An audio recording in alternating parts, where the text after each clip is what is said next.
Twitch. What is up? Good afternoon. It's 1:30. Oh yeah, I did turn the oven off. Okay, cool. It is 1:30 p.m. Pacific time. And I'm happy to be here. I'm happy to be hanging out with you guys. I appreciate you stopping by, whether it's this session or you're watching the VOD after the fact. Would appreciate a follow and a sub. If you could keep the channel going, I really, really appreciate the support. And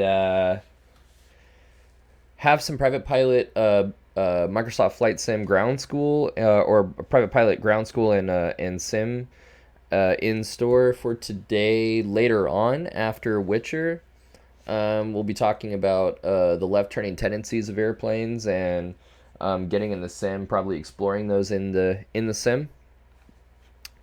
But in the meantime, dude, I don't know if it's this cold weather or the holiday spirit or what it is, man, but I'm like itching to play some games, dude, before we get to the work. So let's get to it. Let's get some Witcher in before ground school.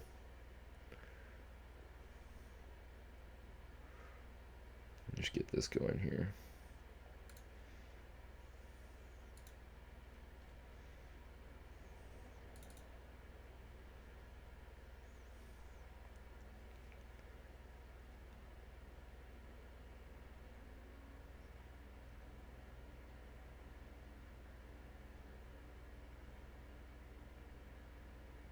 All right, let's do it.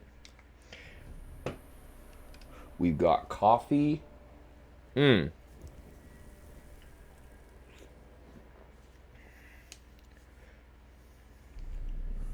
see you gathered before me.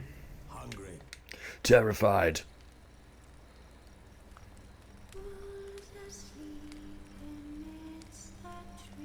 As Yennefer of Vengerberg told it, there had been a magic explosion in Skellige. Related to Ciri's reappearance, it had destroyed a vast swath of forest. Geralt set out for the Isles to join the sorcerers and seek further clues of Ciri's whereabouts. So I'm definitely going to be doing that. However, had no intention of letting Yennefer examine the woods. So Geralt and Yen sought out Jarl Kraken Crate, who helped break down the Druid's resolve. Gotcha. So that's why Kraken Crate. I remember them saying that Kraken Crate were... Let's see here.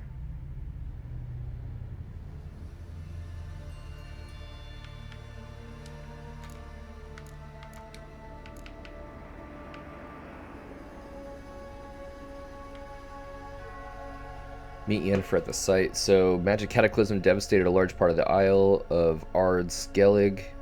Yennefer suspected Ciri had something to do with it. Raven-haired sorceress thus set out with Geralt to the Isle's mysteriously deformed woods and look for signs of their one-time ward's presence. Yeah, but Kraken Crate. I remember... thought I was doing something for them too. Zach, what's up, dude? What's going on, man? Happy Wednesday, dude. Happy hump day. How's your week treating? Wait a minute. Today's Wednesday, so damn, dude, I always forget your schedule, what you got going on. Is today like your Friday? I forget how it goes. Then again, now that you have that business, I'm sure you got like no weekends, but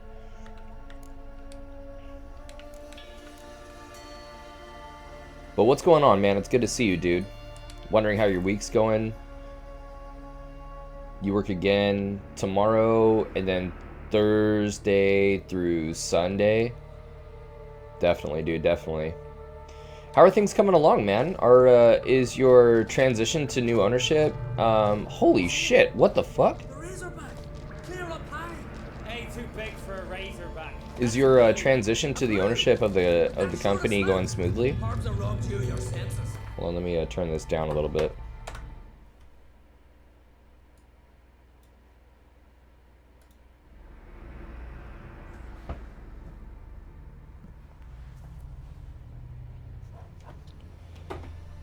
Dude, I don't know, or well, I know that you did. I don't know if you saw my response, but I don't know if I know that you saw Max's post in the Discord. We had a pretty awesome flight, he and I, the other day, but I wrote you back actually in the Discord too. Made me think of you and just really stoked to get your stuff going too, man. That was fun. It was super fun. It's always really cool, man, to like go with somebody on their first flight, dude, for like multiple reasons. But he had a blast, and that was he did really good too. It was interesting to like watch him because he was like so nervous and so confident at the same exact time. It's like, whoa.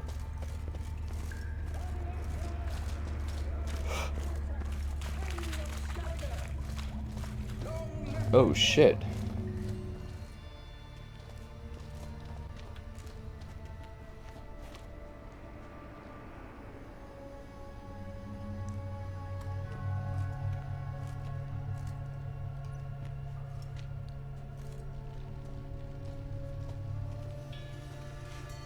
But yeah, it was amazing, dude. It was a really nice day. It's not possible? I see you're weary from the battle. Sit with me, son. Have some mead. Pray tell me your adventures. Thank you, my king. I shan't drink with you, old man. And I shan't call you king. Get off that throne while you've still strength in your decrepit bones. You can talk. I didn't. But You insult me once more, old Jabberjaw. The first time I left you to punish yourself and retain your honor, but now you'll die like a thrall and eels will eat your remains. Come on, man. Now we got Jabberjaw's head will get a longer.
You said I got out for the first time.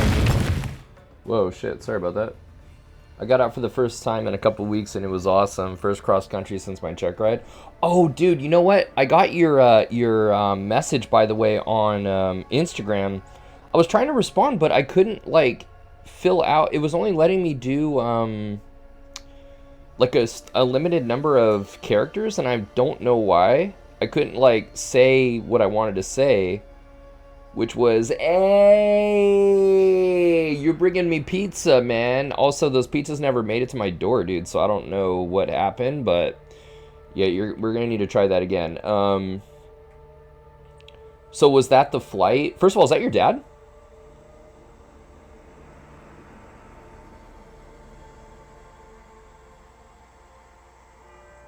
I need the context. I need the story. Is that flew 120 miles literally for pizza? That was my. Oh, okay, it's kind of hard to tell. I was gonna say your dad's like super young, dude. That's funny. That's your brother. So 120 miles, literally. That must be some bomb pizza, dude. I'm wondering. Is that the flight that you're talking about? That you went for the first time cross country? It was awesome. First cross country since my check ride. Is that that must have been the flight then? 120 miles for the pizza. I'm wondering what the hell is on that pizza, dude, that you needed to. Also, what is your style of pizza? I feel like we might have talked about this before.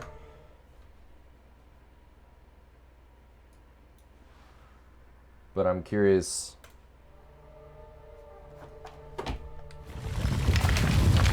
Damn, dude. Shit is like crazy loud.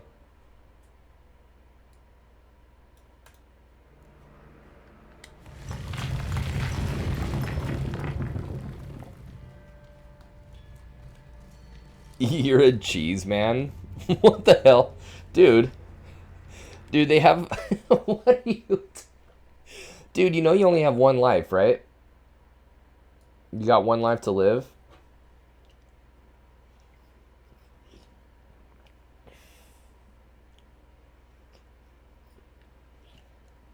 No, that's cool, man. I respect that. That's I respect you being straightforward. You know, you're a no nonsense gentleman, and I respect that. That's cool. Wait, so remind me, is your brother a pilot? Because you were obviously flying. I forget what you might have been telling me about your brother.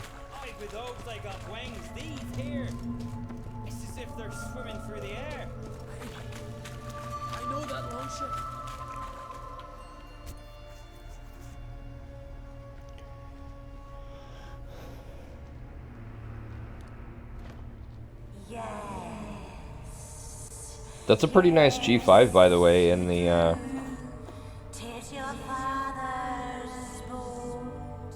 Dude, what's up? What? No way! That was his first time? Dude, that's so badass. I'd kill you! Kill all you plowing seahorse! That's so badass. Was he nervous? But you're not restored. Here's life. Also, that flight must have been hell, dude. Like, I would have been snacking on that pizza. 120 miles to fly with the pizza fumes, dude. I would have been snacking on that shit. I would have been like, boom, autopilot, where are the plates? Or at least, you know, trim that baby out, dude.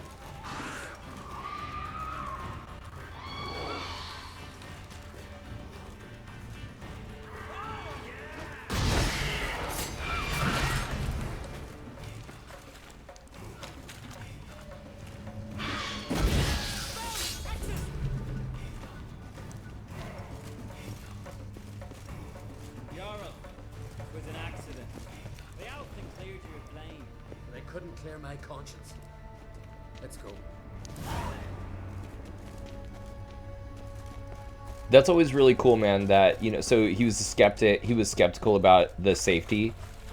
And that's totally understandable, dude. Like, we both know, you know, like, if you don't have experience in a small plane, it's like totally common sense to be like, I don't know, because like, especially if the only thing that you know about is commercial flying, and those planes are like super clean, like fast. It's like, you know, the pilots have like 20,000 hours or whatever. It's just like a completely different perception versus you know, when pretty much any GA airplane, when you go out to it, it is like, what? This is it? This is like what? And you're like, yeah, dude, it's nice. It's like a good airplane. It's, you know, yeah, it's like an 84 or whatever, but it's awesome, you know, like it's powerful. They just like completely different, you know. Wind is moving you around and stuff. So good for him for the courage to go, and good for you for like handling that with care, you know, because also, you know, Kate was really skeptical and nervous for a while. For her, it was actually not so much safety as it was about growing and like surrendering control. Driving initially was also like an issue. Like she had to drive in the beginning, and had like a hard time, like, you know, letting me drive. Which I was like, fine, you know, it's all good. Like I get to chill and stuff, but I kind of wanted to like help her out, and like, so she actually grew a lot in the time that's passed to surrender control. Like we stepped into like me driving one way, she could drive the other way, and then I was driving, and then like she would let me drive like her and the kids over time. And then we like went to the airport to like walk around the airport. We like sat in the airplane, and then we like did it, you know.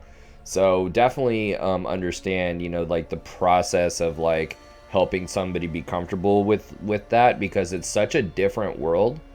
And something outside, so outside of, you know, most people's common experience. It's kind of a tough sell sometimes, unless the person is like, I want to fly in an airplane so bad, I always wanted to, let's do it.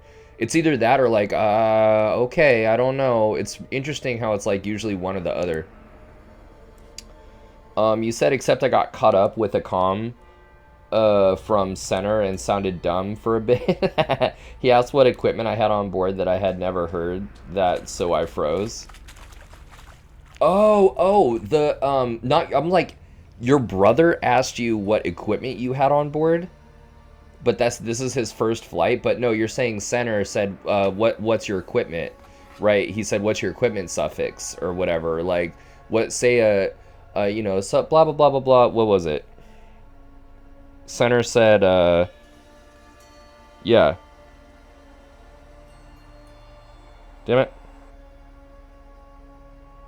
What is that? 736 Foxtrot Charlie.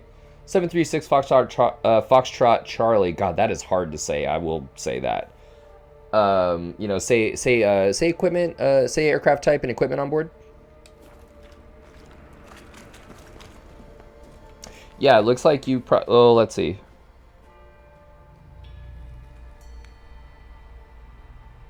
It's hard to tell.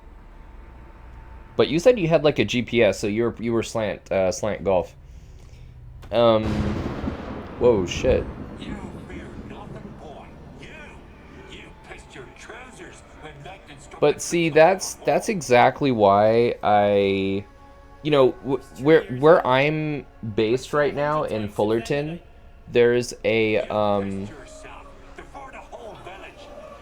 there's a practice area to the north. And a practice area to the south, and the practice area to the north, let me turn this down a little bit.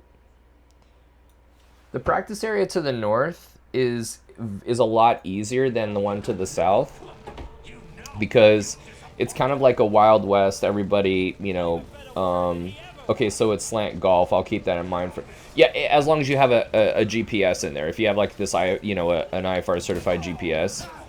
Or actually, I don't even think it needs to necessarily be IFR certified, but if you have like a GPS unit in there, I believe you said you had a 430. Then it's slant golf, and it's kind of confusing because it, like, slant golf, slant uniform, like these are the equipment suffixes for the old, like, yeah, then it's a slant golf for sure. That's a nice little unit. It's okay. I mean, it gets the job done, you know? It's a great intro to GPS. It's kind of confusing because they use, like, the old suffixes from the FAA, like, domestic flight plan, that uses those equipment suffixes, slant uniform, slant golf, and whereas the ICAO, they don't use the ICAO suffixes, and it's just confusing because when you file a flight plan, we now use ICAO, right? We don't use domestic anymore. That was a change that occurred like a few years ago, and so when they're asking you, like, say equipment on board, you know, yeah, we're slant golf, you know, that, and what they're doing is they need to know if they need to give you, like, you know, if they're going to give you a shortcut, you know, like if they're going to allow you to cut a corner, like, you know, maybe vectors to, maybe you're doing vectors to final, or, you know, they're going to clear you, like, if you file the route and they want to know, can I clear this guy direct to a fix on the route, or do I need to, like, give him vectors to intercept an airway, like a VOR airway? Because if you're slant uniform and you don't have GPS, really the only thing that you're able to do in terms of airway flying is, like, intercepting a radial and then going to or from VORs, you know? There's no direct to, if you're VOR only, that would be slant uniform. But if you're slant golf, then that tells them that, okay, I could tell this guy go direct to, I could go direct, Taco in the house, you could go direct to, like, a fix, or like an intersection, you know? And that's a really important thing for them to do. And, you know, sometimes they assume, since GPS is so standard, like, they'll assume that you can. Like, you could have filed slant, you know, well, I guess you wouldn't file slant uniform, but you could tell them slant uniform, you know, no GPS on board, and just by habit, they may accidentally, you know, you're cleared to Wilma direct, you know, you're cleared to whatever, and then that's when you say, you know, unable, we're slant uniform, and they go, oh yeah, sorry about that. Then fly heading 220 to intercept Victor 64, and then cross Wilma, like, at or above 3,000, or whatever it is, and you're like, okay, that I could do, you know. Certain SIDS and stars require specific equipment too. Yeah, that's really important too. Yeah, so Taco, that's entirely true. Mr. I got my instrument rating in a King Air 90, which is so fucking badass. There are which is great for Zach because he's just gonna get started on his instrument soon, and some standard instrument departures and standard terminal arrival procedures. Oh shit! The fuck? They are GPS specific, and those are RNAV SIDS and stars, and I think Zach, like, you might have even, you know, you've been around for a while, like, on the channel, like, you know, we've flown in the King Air for sure, but we've done, like, Citation, we've done CJ4 stuff, we've done Citation 2, the 550, we've done the Mustang, we've done the Pilatus, the PC-12, and we've done a lot of PC, or of SIDS and stars that are actually RNAV specific, and so that helps them determine what you're, you know, eligible for as well. They'll often require RNAV 1 type of RNP. Would they do that for the flight following? That's all I asked for. Yeah, they do. They when you do flight following, they're inputting the same information, like, as a flight plan. So, like, they need to know, so they can input you into the system and get you, you know, along and transfer you along to these controllers. They need to put you into a system. One of the things that they're inputting is your equipment. And so, yeah, they absolutely would do that for flight following. Even though what's going to happen, what you and I both know is going to happen, they're going to tell you resume on navigation, and, you know, and it's your thing, you know, it's your So, so yeah, they're gonna say resume on navigation and altitude your discretion. So why would they need the equipment? They just need it for the flight plan information that they're inputting to give you that flight following service. It requires some field for the equipment. They need to know what kind of equipment's on board. And I think it's one of those things, like, even if you're VFR, it's one of those things where it's like, it's way better to know than to not know. I think what it comes down to is they just need to know what they can ask you if the need be. They know, like, what they can ask of you and what they cannot. I'm surprised that that threw you, though.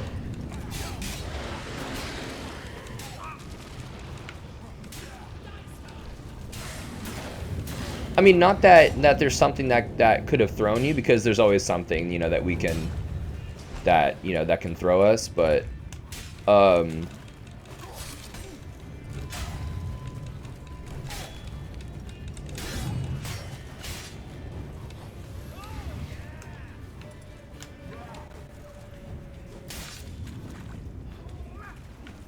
but dude, that's so good that that you got a calm, you know, that you had a calm experience that was like, wait, what? Those are important. Now you know. She will still be mine. Over my dead body. Nothing simpler.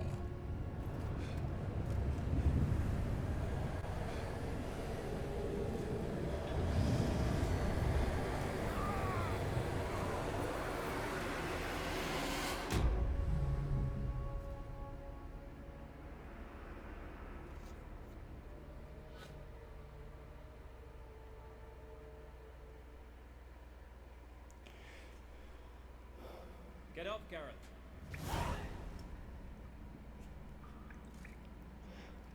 Yeah, I'm sure the airline pilots were chuckling a bit when I sat for like 10 seconds saying nothing.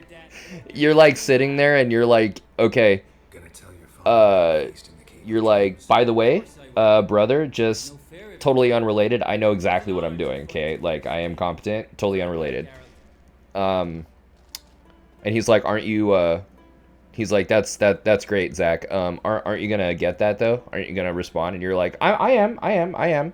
You know, I just, you know, just give me some time. You know, don't be so pushy, okay? I don't appreciate that. And it hurts my feelings, honestly. Or just delaying the shit out of the time you have no idea what to say. That that Michael Jordan meme, and I took that personally.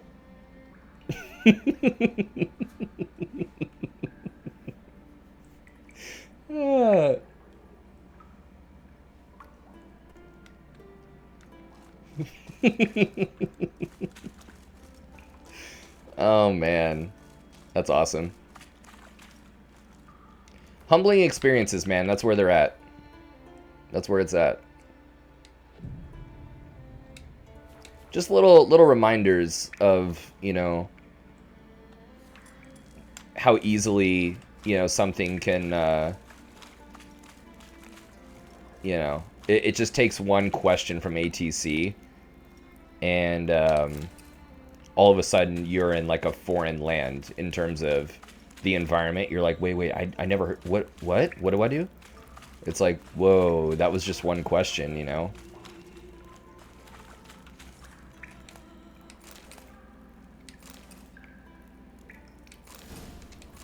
I always find those experiences really interesting.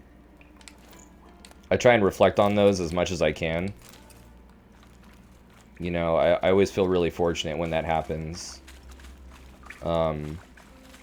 Luckily with Pilot Edge, you know, Pilot Edge keeps me on my toes, you know, and it happens... If it's gonna happen to me, IFR, especially with all the communication that happens in IFR, it usually happens in Pilot Edge, and then, you know, there's that experience that I get to bag and then use in the real world. Oh shit, wait, was that... Hold up.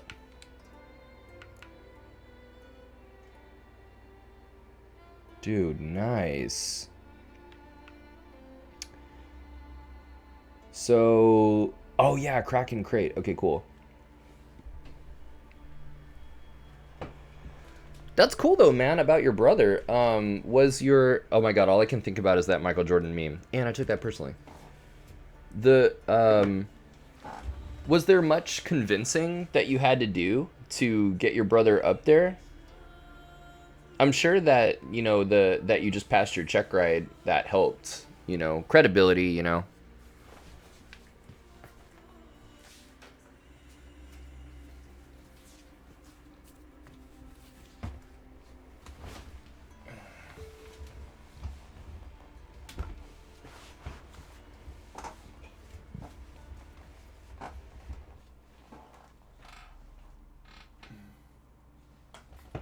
I keep looking outside. I'm looking for the neighbor cat or the neighborhood cat to stop by. Where's that little baby?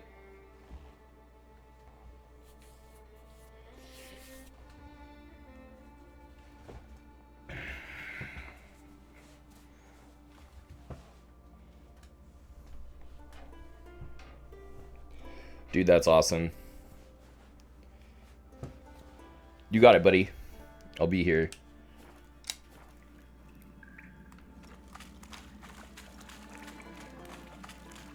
Dude, Taco, how's your Wednesday going, man? How's your hump day treating you so far?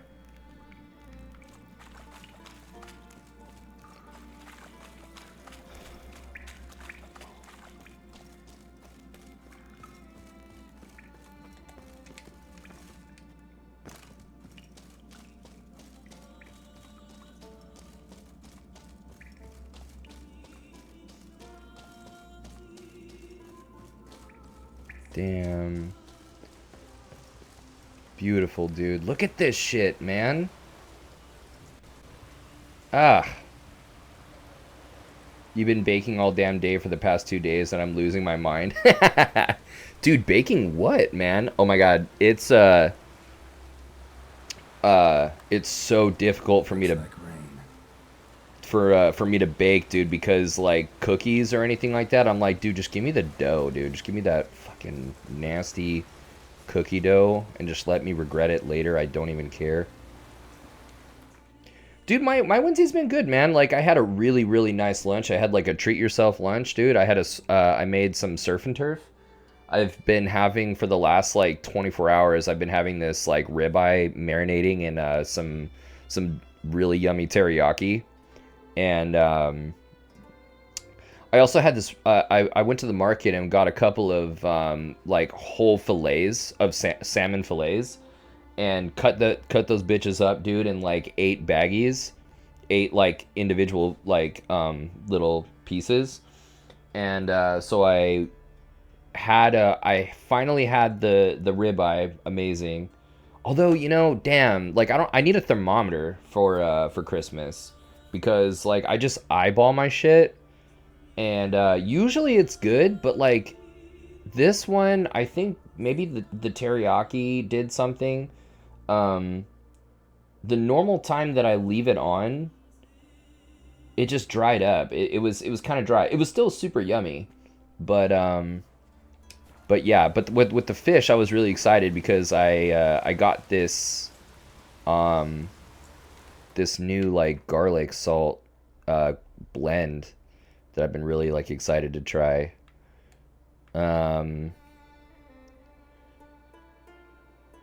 So yeah, that was super good, and then had like a yummy salad, dude, with some dried berries in there and sliced almonds.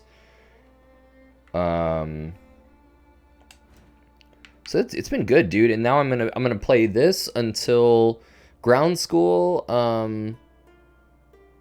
We'll be covering private pilot stuff for ground school sim and Wednesday, left turning tendencies, and then tonight, Kate and I are actually probably just gonna have time just for the ground and not sim, and then sim later or something. But Kate and I are going to Mystery Science Theater 3000 live.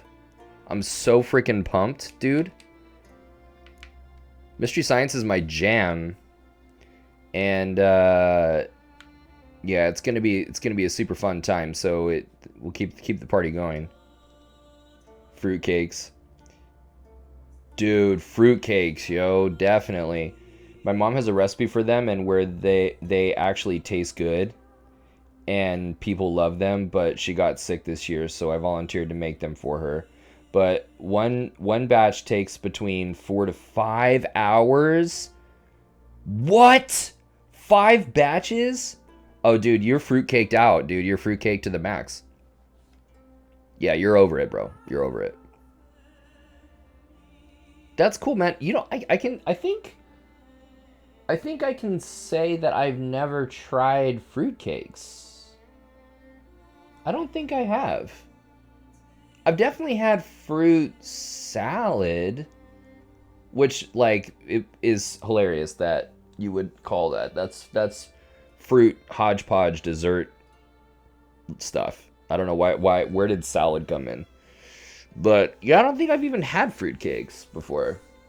So that's cool, man. I didn't realize that they take that long though. That's insane. It's a truth universally acknowledged that children only prove more troublesome as they mature. In Croc's case, any troubles his offspring had cursed him only doubled after King Bran's death, when both his son and his daughter joined the ranks of the claimants of Skellige's throne. Tradition demanded the next king be a great hero, and Hjalmar, Croc's son, felt he fit the bill perfectly. As anyone versed in fable knows, there's no one more fitting way to prove oneself the hero than to kill the giant. And it so happened that there was one such beast in desperate need of slaughtering on the near side of Undvik. This Hjalmar had organized an expedition set off by him to earn his glory. Unfortunately, there'd been no word of him since the Jarl had begun to worry. Like many before and after him, he took his worry to the Witcher. Let's do it, baby.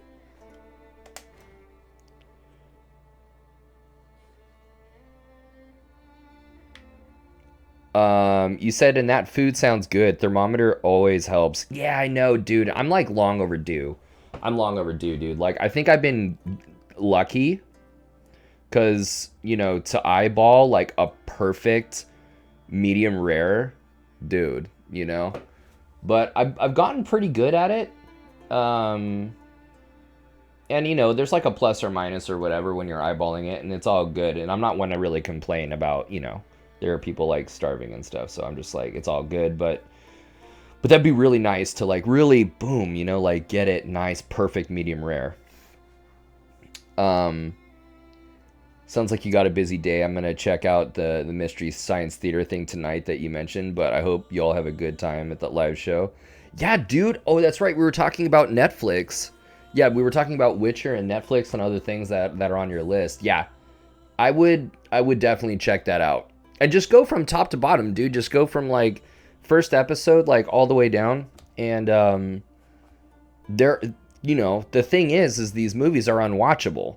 These are unwatchable, horrific quality movies. So don't go into it with expectations. But I think depending on what style of comedy you like, this is very intelligent and very quick-witted. And yeah, I don't know. Like, I like observational comedy that makes a mockery out of something that takes itself too seriously and really, really shouldn't because it's horrible. And then, boom, that's why, you know, I love Mystery Science. So things like Dimitri Martin or Mitch Hedberg, who are some other ones, man? Anthony Jeselnik, although he's on the darker side. These guys these comedians that, you know, are very quick. They're very fast. They're very quick, but they're like fast and slow at the same time. Is very interesting to me. And yeah, quick-witted is always really, really cool. So you'll really enjoy it, I think, if you're into that. If you go get a store-bought fruitcake and it's awful, yeah, dude, yeah, maybe. So it sounds like I haven't been missing much. Dude, you know we got to go to this hut down here at the bottom. Go to these. Yeah, dude, a thermometer is the way to go, man. I got to get one. I got to, like, bite the bullet for sure. Wait, hold on. Yeah, east, right? Yeah.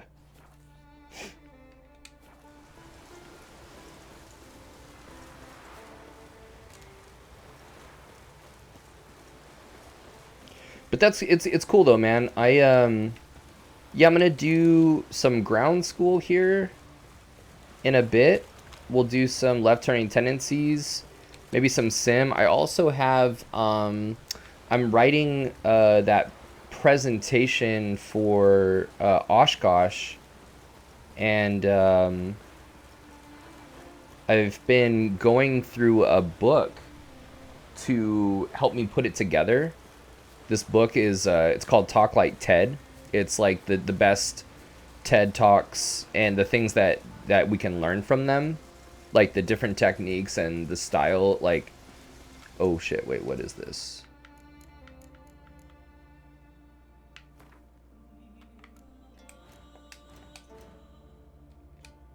And so yeah, I'm putting together that presentation, and it's going really, really well.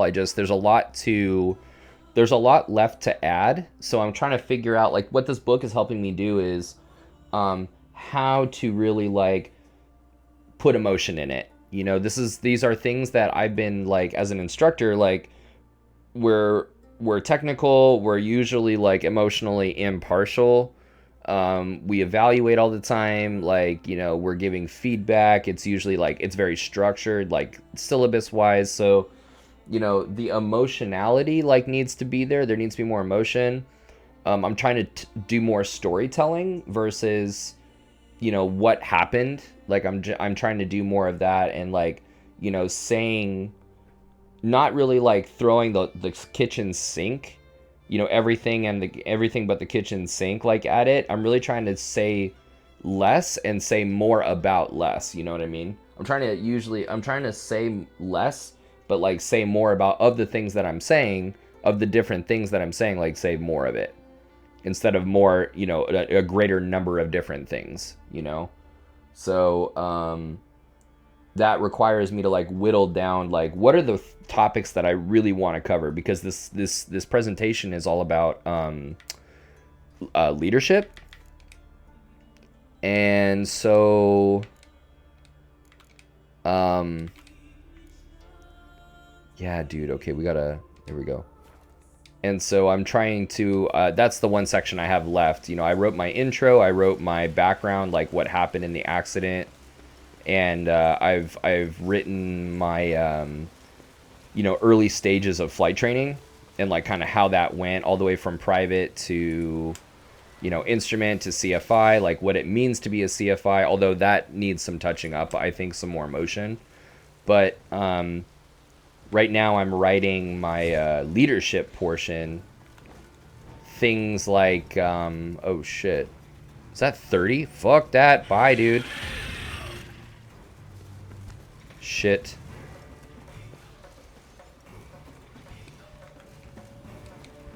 Things like, and so the whole thing is like, shit. Taking lessons that I've learned from aviation and applying them to real life, you know, things, leadership topics that I've learned in Navy on the path of flight training that you can apply in real life. That's the whole point of this presentation, is, you know, to help people, and in that regard. And so things like, you know, being proactive in a single pilot environment,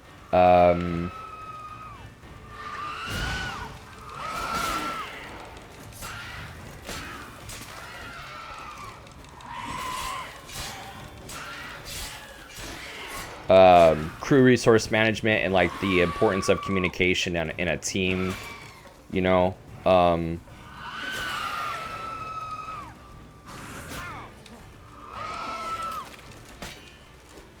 What else? Shit, sorry. Other concepts like, build up, don't tear down. Uh, and things to reduce workload, stress management, and stuff like that is, and then, telling the where it comes from, how we use it in aviation, and then, how we can, apply it to real life. So how long do you have until you have to present this at an air show, right? I'm actually going to look really quick to see if I'm on the site, because it's toward the end of July is when Oshkosh, yeah, the Oshkosh, the Air Venture is like an air show kind of. It's like a Disneyland air show type thing. It's like one of the world like premier air shows. Oshkosh. And it'll be awesome to, yeah, 214 days, 16 hours. So they have like a little cutesy countdown on the page. It looks like 25th. Oh yeah, July 25th through the 31st for 2022. Sweet. Let's see if they have the presentation schedule up.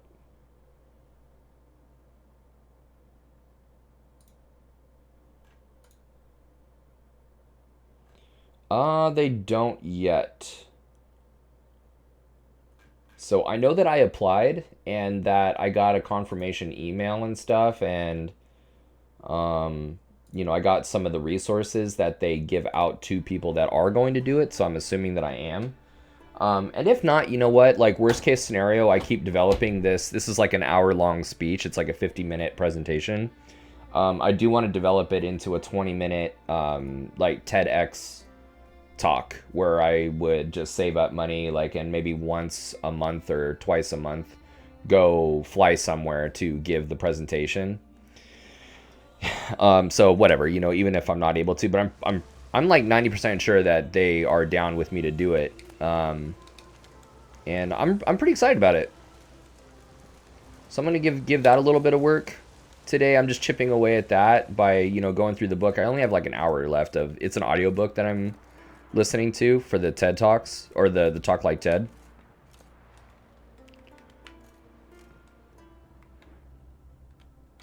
And I just think it's cool. It's cool to talk about the things that I've learned in aviation that, I think we could all, the takeaways that are like leadership based that, we could really apply to our lives, outside of aviation. There's so many life lessons that I've learned that I'm like, dude, that's just the way to live life, So it's cool to talk about that. Especially as an amputee, like the things that I've learned in order to fly, they're extremely important. The methods that I've learned to fly with one arm, they're really, really important for like kind of attacking problems in life too, in terms of just like taking it one step at a time, like having patience, trying to like dissect it into like smaller parts.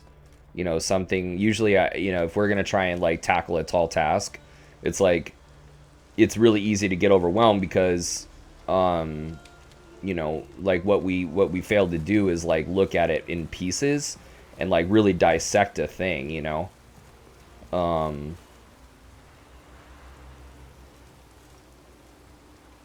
Okay, cool. So we got that.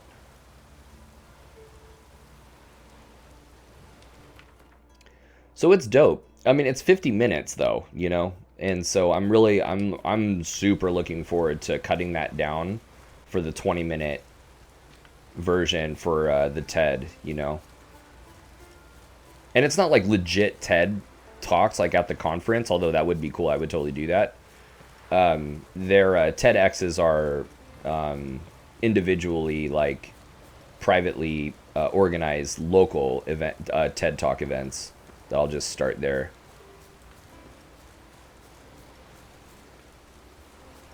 But that's why I've been trying to make moves actually to do more flight instruction. Like, I'm not flight instructing hardcore right now. I am flight instructing, but not super duper hardcore. And I need to get more hours, man. You know, I'm up almost to, I'm about 900 hours. But really until 1,000 to 1,200, these places, these charter jobs that I'm applying to, they're not even going to look at my application, let alone, you know, tolerate, you know, or, you know, be willing to take a chance or of the added risk of the one-arm situation. I need to do that because to be hired at a place to fly like charter would be such a cool and I think essential addition to the story that I would tell, you know, these presentations that I would give. I think it's a great story right now, but it's just something that something I really want to try and add to the story. So, but that requires more hours for sure.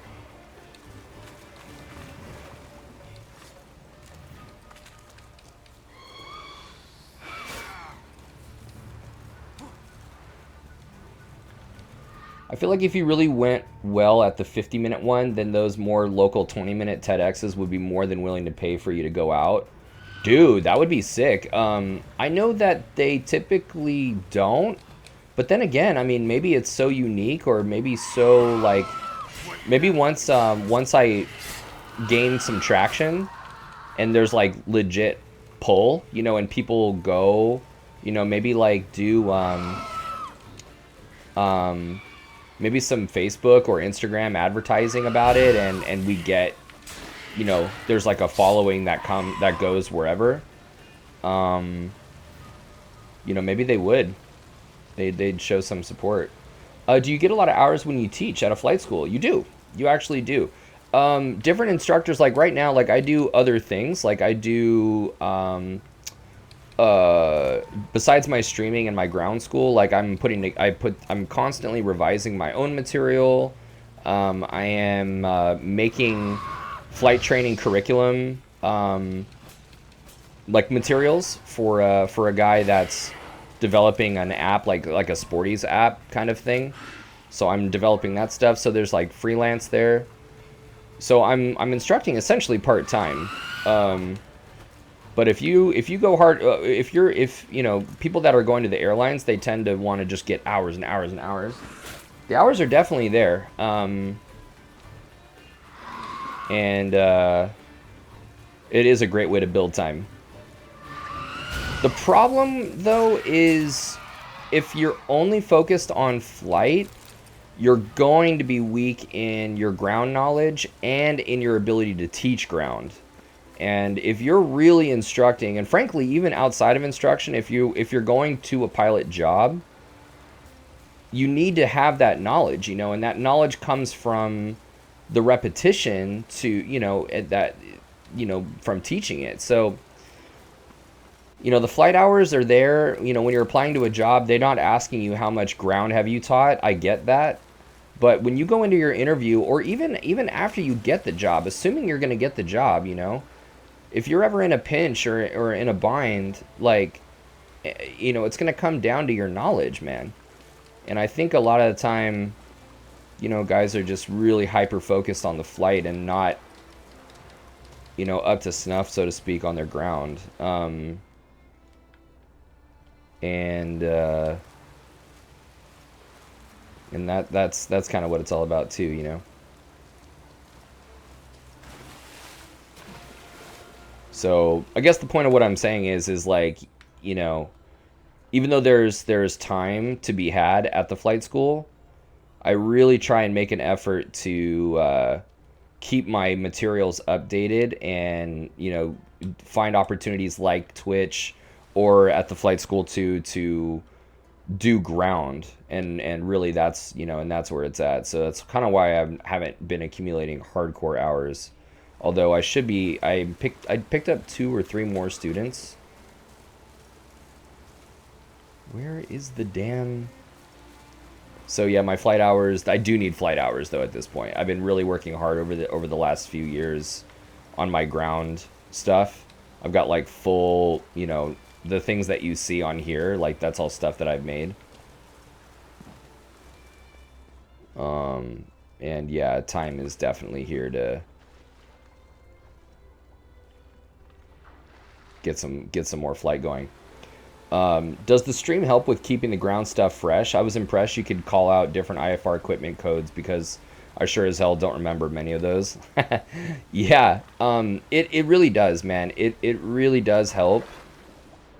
That's why I do it, and that's why I do it like for free, and like I just encourage subs because, you know, if you're focused on, and obviously, you know, getting paid is really important. We got to live, you know, but thinking long term and short term, dude, you can't beat it. Like, because you do, like, you have people that will ask you questions, and you know, you have to get yourself organized and move through the material at a certain pace or like in a certain way. And it's such good skill to be able to do that, you know, to communicate those complex ideas. And streaming is super bomb for that. It's super, super good. You get really in touch with your information, and there's a lot of opportunity to like reflect on it and look at weak points in your material. And the only way to learn about those weak points is like by doing it, man. You know, nobody wants to look dumb. Nobody, you know, flying is easy. Frankly, flying is really easy. And so, you know, and even teaching aviation, like, obviously teaching flying is a challenge, but it's not, you know, it's not rocket science, dude. Like, you don't need to do that much of it to start really picking up on certain types of errors that like basically every student is going to make, and for you to be ahead of that stuff, it's not rocket science, you know, to when you've done it, you know, just a few hundred hours of flight instruction, let alone, you know, thousands. So damn, bro, I'm just trying to find this. I'm assuming there's like a cave or something around here. So yeah, I love it. I love the stream. It keeps me engaged with the material for sure.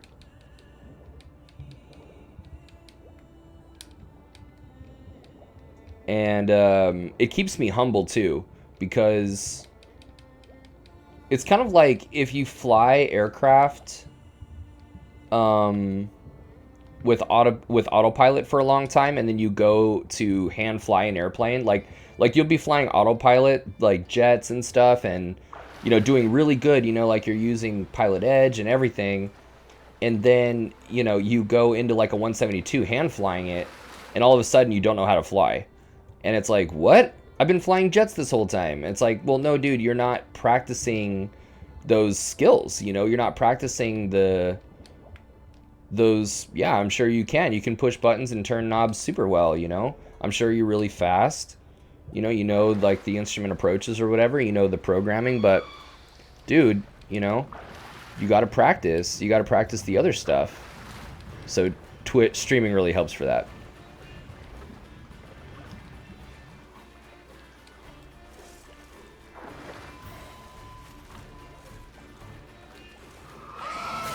Damn it. I'm trying to get out of this water, man.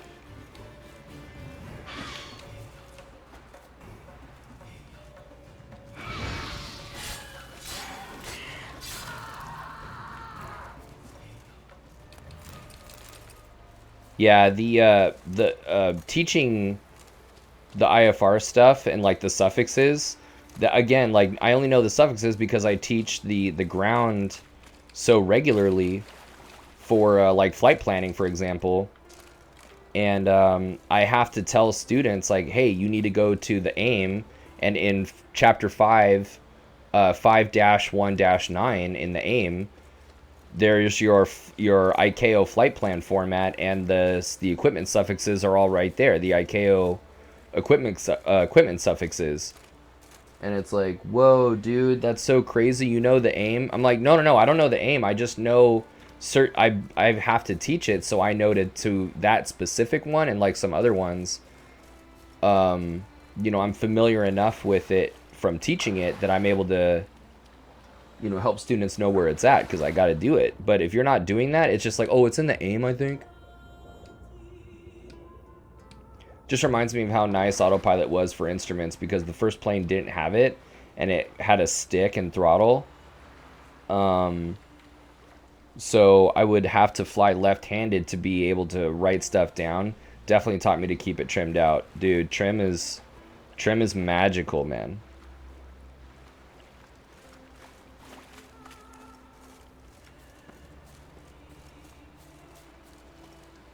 See, there's treasures somewhere. Yeah, autopilot is really nice, though. There's treasures somewhere over here, but I don't know where the cave is.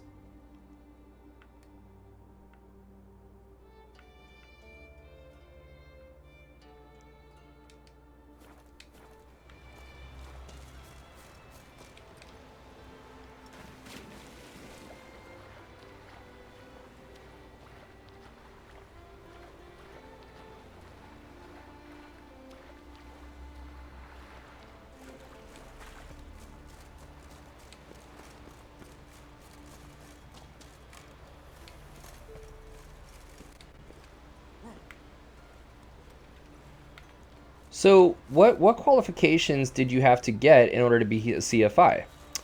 Okay, so if you want to be a sports CFI, basically all you have to have is a private pilot, and I want to say, I forget if there are a minimum number of hours, but that's basically all the qualifications for a sports CFI. Which is really interesting. You only need a private pilot, you know, and like I believe a certain maybe 200 hours, I think, of total time.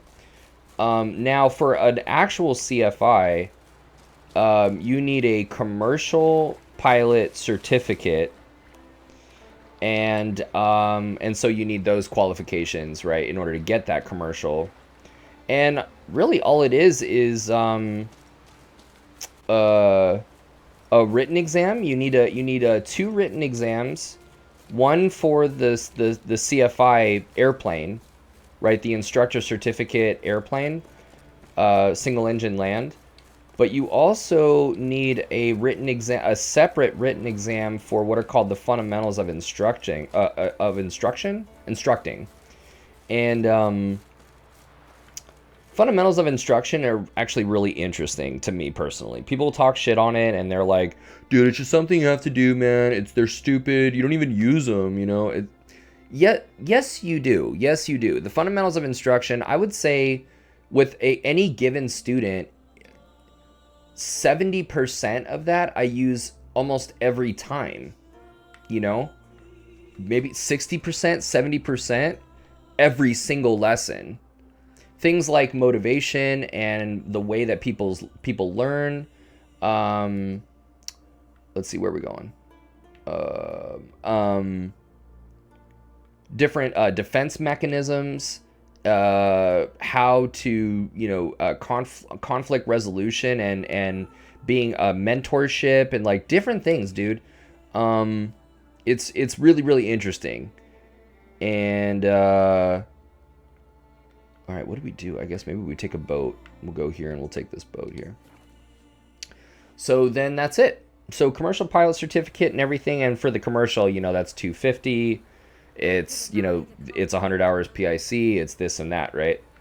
And I want to say that you need an instrument rating for the CFI. I want to say that on your pilot certificate you need an instrument rating. I could be wrong about that, but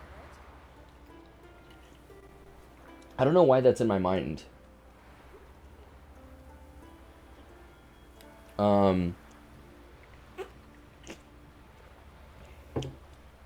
So, but I really like instruction, dude. I really, really like instruction. I was a really like horrible student for a long time, like most of my life. And so to, you know, empathy is so important in life. So I like to bring that empathy to my students and like help them along, you know. Did you have to get any right seat time, or they trust that you can do it? So you definitely do. Not by requirement, but it's kind of like, you know. And I remember that defensive positioning at the instructors did a few times to prevent me from screwing up. Oh, no. Defense mechanisms. So when you say defensive positioning, are you talking about like defensive, you know, like everybody, you hear about defensive driving? Or something like that, when you're putting the car or the motorcycle or the airplane in a position that would, you know, mitigate the most amount of risk.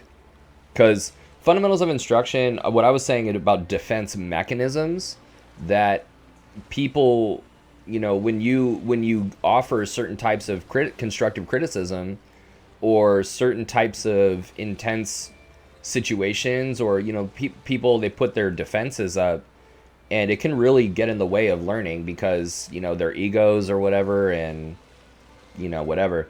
But you were asking about right seat time, and I did need right seat time. But it was interesting because, like, I learned I got my CFI initial and my instrument, my CFI, my double I, in a stick aircraft. And so all of my right seat time in the beginning, like a few hundred hours, were in stick aircraft. It wasn't until I was about 400 or 500 hours of dual that I, for the first time as a CFI, went into the right seat with a yoke airplane, which is a whole different ball game, bro. Like when you're left, think about it, dude, in the right seat with a left arm gone. You know what I'm saying? So, because, yeah, my left arm is completely gone.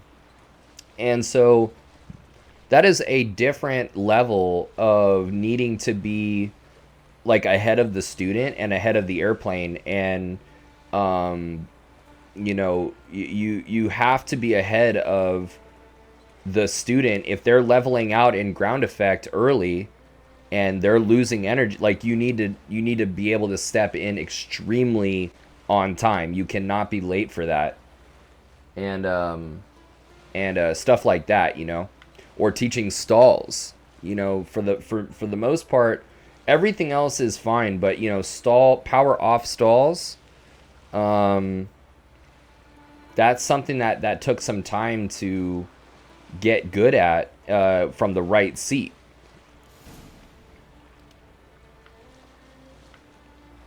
Oh, my bad. It would be like the instructor locking out their arm so that you can't pull power back on takeoff, or in the King Air, the instructor would keep their feet ready on the rudders when they would give you the simulated single engine so they could prevent you from stepping on the wrong rudder.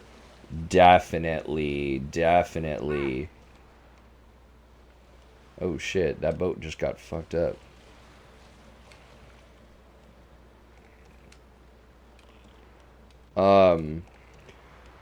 So let me actually reread that again. So, oh my bad, it would be like the instructor locking out their arm so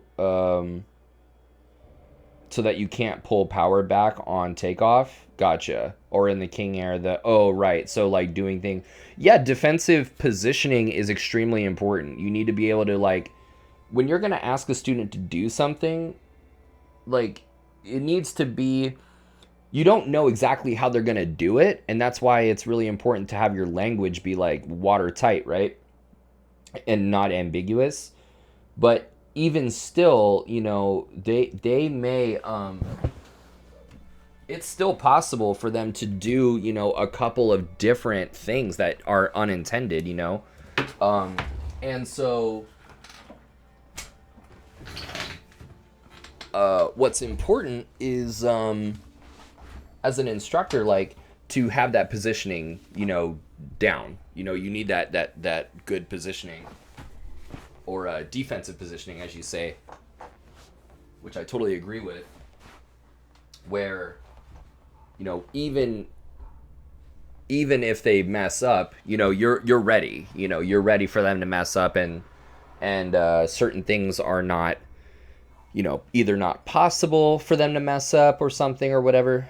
You do need to not just randomly ask them to do something, and not have set up the environment in a way where the outcome is not only likely, but that the most amount of risk has been mitigated, as possible. So that's tough. And from my standpoint, it's also really tough too to do these things. And you're doing all this in the right seat. You were asking me like, hey, did you need right seat time? You spend time in the right seat. The sight pictures are different, and also you go up with somebody ideally more experienced, because what they know is like you're going to teach them to do something, and if you say something ambiguous or vague, then they're going to go do like the version of that you didn't want. So like, when you say reduce power, reduce a lot of power, right? And you're like, okay, idle. And you're like, no, like more power. Okay, full power, right? Like, no, like tell them an RPM setting, or like, gradually reduce power to this setting, or whatever. Or slowly lift, or slowly and continuously and gradually add back pressure to 5 degrees of pitch or whatever. Or make that sight picture, like put that horizon slightly below the nose. Like you have to give them actual specific references for them to attain, or else, pull up, right? Okay.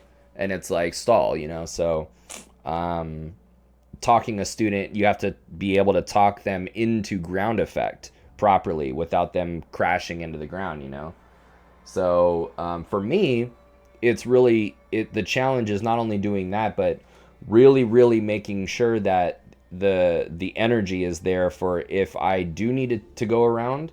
The energy is there for me to take the airplane with one hand, have the airplane be cool for a second while I take my hand off the yoke to apply full power, and then get out of there. You know what I mean? So it's crazy, man. It's kind of crazy. Switching seats and flying from both with one arm. Yeah, it's kind of crazy, man. And you said it's incredibly. I appreciate that, dude. Incredibly impressive. It took some balls, man. Like to get into the yoke. I'll say like that was something I was actually really nervous about, because I knew that it was limiting. I was like, I have to be able to. I can't not teach in yoke aircraft. I can't just be in stick aircraft for forever. I mean, I could. But it's like, do I want to be? I know I want to be a professional pilot too. Like, that's not what they're flying. So, I was like, man, I got to figure this shit out, dude. Yeah, I just started. I've been in the 152. I've done 172 stuff. And it's all good, man. Honestly, as long as the airplane is just trimmed out, I think, like, the trick is just, from my experience, it's all about knowing, and this goes for any CFI, is just know, like, where your boundary is. Know where your boundary line is for your student. You know what I mean? If you're coming in for a landing, you need to have a hard line of how fucked up can this approach be, and for how long can it be fucked up before you're like, nah, my plane, And then for me, it just needs to be not all the way down to the ground. That's where my line is. That can't be, because if that is the case, then by the time I go around, the airplane's not trimmed. We're 5-10 feet out of ground effect, without any speed. Like it's all jacked up. So, depends on the student, and all that really requires is that you just be looking at the information the whole time. Like, how's the descent rate? Like, are the power changes erratic? Is the sight picture correct? Like, is the approach angle shallow? Is the approach angle shallow, and is the speed 5 knots slower than it should be? Okay, then my limit now has been drawn, probably short final, right? Or at the latest, over the fence. If the student doesn't correct and either add power or pitch down for the runway, then the game's over. Like they already. But why did I let that get to that point? You need to coach them. Hey, get your speed. The speed should have, when you were 65, trending towards 60 at a shallow approach angle. That is a failure on my part to have been like, hey, like watch your speed, and also like we're low, right? You're low and slow, right? You're on speed, but watch your trend, and then you're low. Like let's fix this, right? And you got to like really be detailed and moment to moment, like with that student, and not just wait to see if they're gonna fix it. You know, so it's been interesting from the flight instruction point of view in a yoke aircraft, because like with a stick, like if I need to go around, I just clasp the stick with my knees, I give it full power, and then come back. So there's no like I can hold my feet on the pedals, my knees have the stick, and I could even apply crosswind correction by like making my knees like shift to the side. Like you could totally apply crosswind correction full power, and like you basically have had one hand on the controls and one hand on the power. Like that's not a problem at all. But yeah, for a yoke, it's real deal, especially when the aircraft is heavy. So yeah, it's been interesting, man. But then I have students where like, dude, like I'll be, taking video of them or something, or like I'm like drinking my coffee and they're on short final and they're like 5 knots, maybe a little too slow or just barely on the wrong side of 60. But they're totally trimmed out and they've made landings before, and I'm like, yeah, just watch your speed, dude. Like you're good, just don't let it get away. And I'm like drinking my coffee, like I'm not tripping at all, So it is interesting to have to look at all that information and draw the line,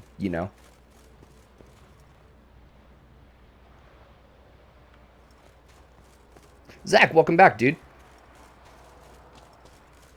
We're talking about flight instruction and what you need, and I was just sharing some experiences transitioning from stick aircraft to yoke when from the right seat with the arm gone. Shit, dude. Damn it. Yeah, right seat with that left arm gone is pretty real deal.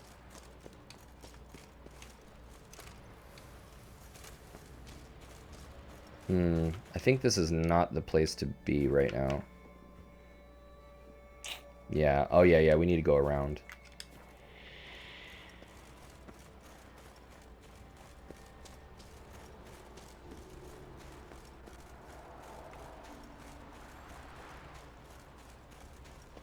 Yeah, Taco, I appreciate the kind words though, man. It's really great experience, and my hope is that one day, I find a 135 company that after I get more hours and like more eligibility, that I find a company that's able to appreciate that too. I have a prosthetic arm. I used the prosthesis when I was doing my multi commercial, and so I definitely have that. But yeah, finding a company willing to take the risk is kind of where it's at. But the idea I think now is just get those hours and like help them make that decision, because that's definitely a double down situation. If I've got only 900 hours and the risk, it's kind of like at least have 1200 or 1100 or something. It's kind of crazy because I've been on a couple different job boards. I've been on a JS firm, I've been on a 350, I've been on LinkedIn and stuff, and like, dude, to see some jet jobs with like 1,000 hours required, I'm like, whoa, really?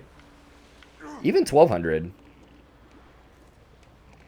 Oh shit.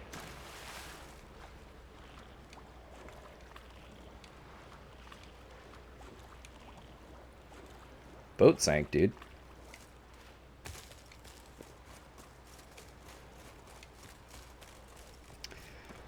So, yeah, I'm kind of hoping for the students that I'm getting. I got a couple of new students. Hopefully those hours kind of pick up after the new year. You know, everything's kind of weird for holidays right now, but really trying to work on those hours. 2022, I'm trying to get those hours, you know what I'm saying? I put the time in, like I've been chief ground instructor like at an academy. I've got my material that's good enough that I've been using and exercising those muscles in stream. So, you know, I'm feeling good about that versus like I'd feel really guilty about like forsaking the ground material if all I concentrated on was flight hours, because I'd be applying to these jobs and I would know that I would suck. You know, you know that you suck, dude. And that's just like not a good feeling. Hopefully a lot of people got into intro flight for Christmas and get hooked. Yeah, I had a couple of those actually. I had one yesterday. Who he was treating himself to one, but I'm like, you know, I got him pretty good, dude. I got him pretty good. He's great. We text. You know, I like to keep up with my students on WhatsApp. Like every before every session, I do this thing that like I hear that no instructors do ever, which is I'll send like a 2-minute voice message or like 1 minute or 2 or 3 minute voice message on WhatsApp on what we're gonna do, what the objectives are and stuff. So when we go do pre-flight briefing, it's like they already know what's up. And so we've been talking on WhatsApp. I asked him for I asked him to get the Gleim private pilot knowledge test stuff. He already read section 7 of the 152 POH. The systems, I'm like, okay, dude. All right, I could work with that.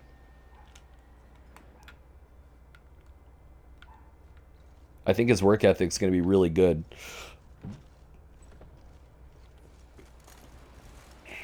Our energy is kind of different, though. So we'll see how that works.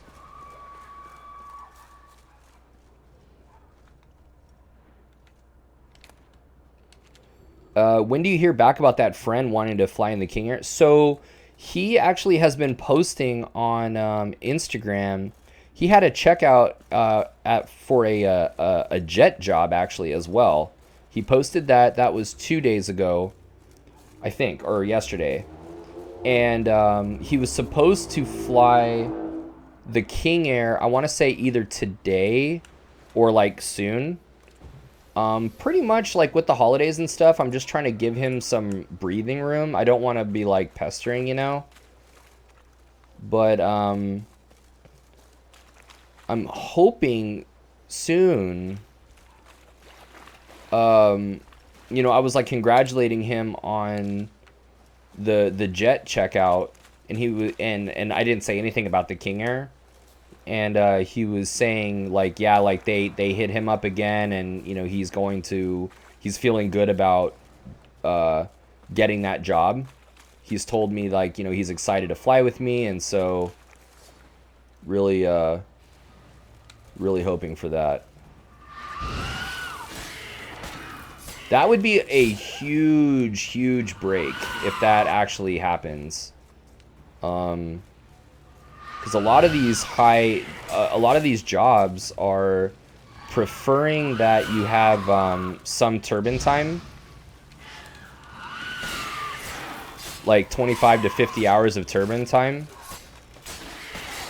and you know, the fact that the 200 doesn't need a type rating means that I could be PIC in this thing, and you know, I think as I'm climbing the uphill, you know, the mountain with the one arm situation, you know, having that turbine time would be a big deciding factor, I think. Yeah, I appreciate that, man. It seems like a good pace. You know, it seems like the 90 would be good as well. There are a couple of jobs that I've seen survey and different things in the 90 for sure. That seems like a pretty fun airplane. But yeah, the 200 seems dope. It seems really sick.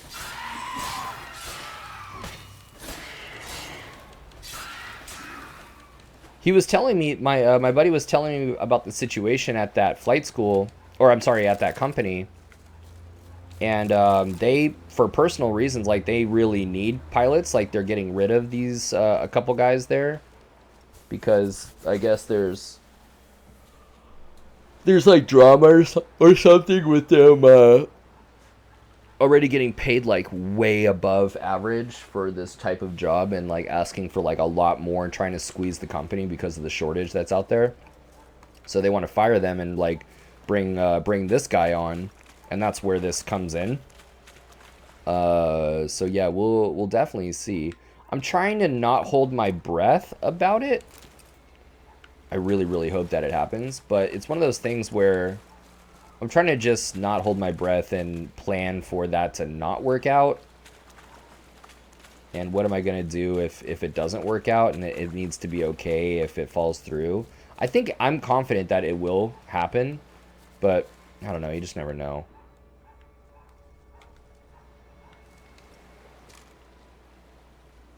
Yeah, you got to have a plan.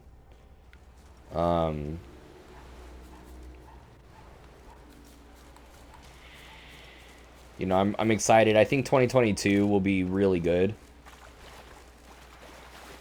A lot of opportunity and yeah, should be really good. Should be really good. I've applied to like a couple different flight schools. In addition, one of the schools actually I applied to is out of Long Beach. It's a really cool airport. It's a super busy class Delta, and they do diamonds, which I have no experience in. I think I've flown. God damn! Shut your fucking dog up, dude. Fucking hell.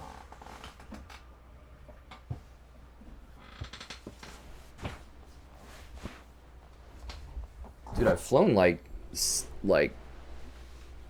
almost 20 or something different types of airplanes. But have not flown the Diamond. Yeah, dude, this fucking dog. You know what blows my mind is like this family across the street, like they don't, how do you not care that your dog is just barking all goddamn day? It would drive me insane. Bring the dog in, dude. Or don't have a dog. Like, what's wrong with you guys? Fuck. You know what I mean?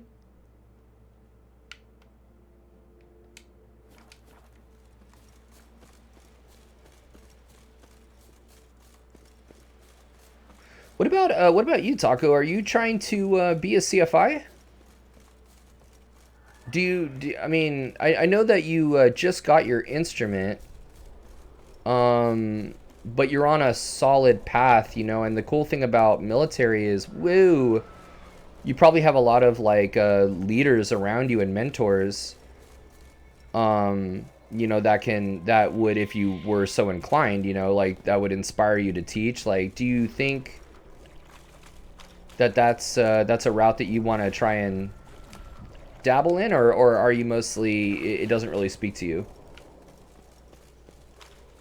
Get some wind chimes in protest. Dude, it'll be I'll put the wind chimes on a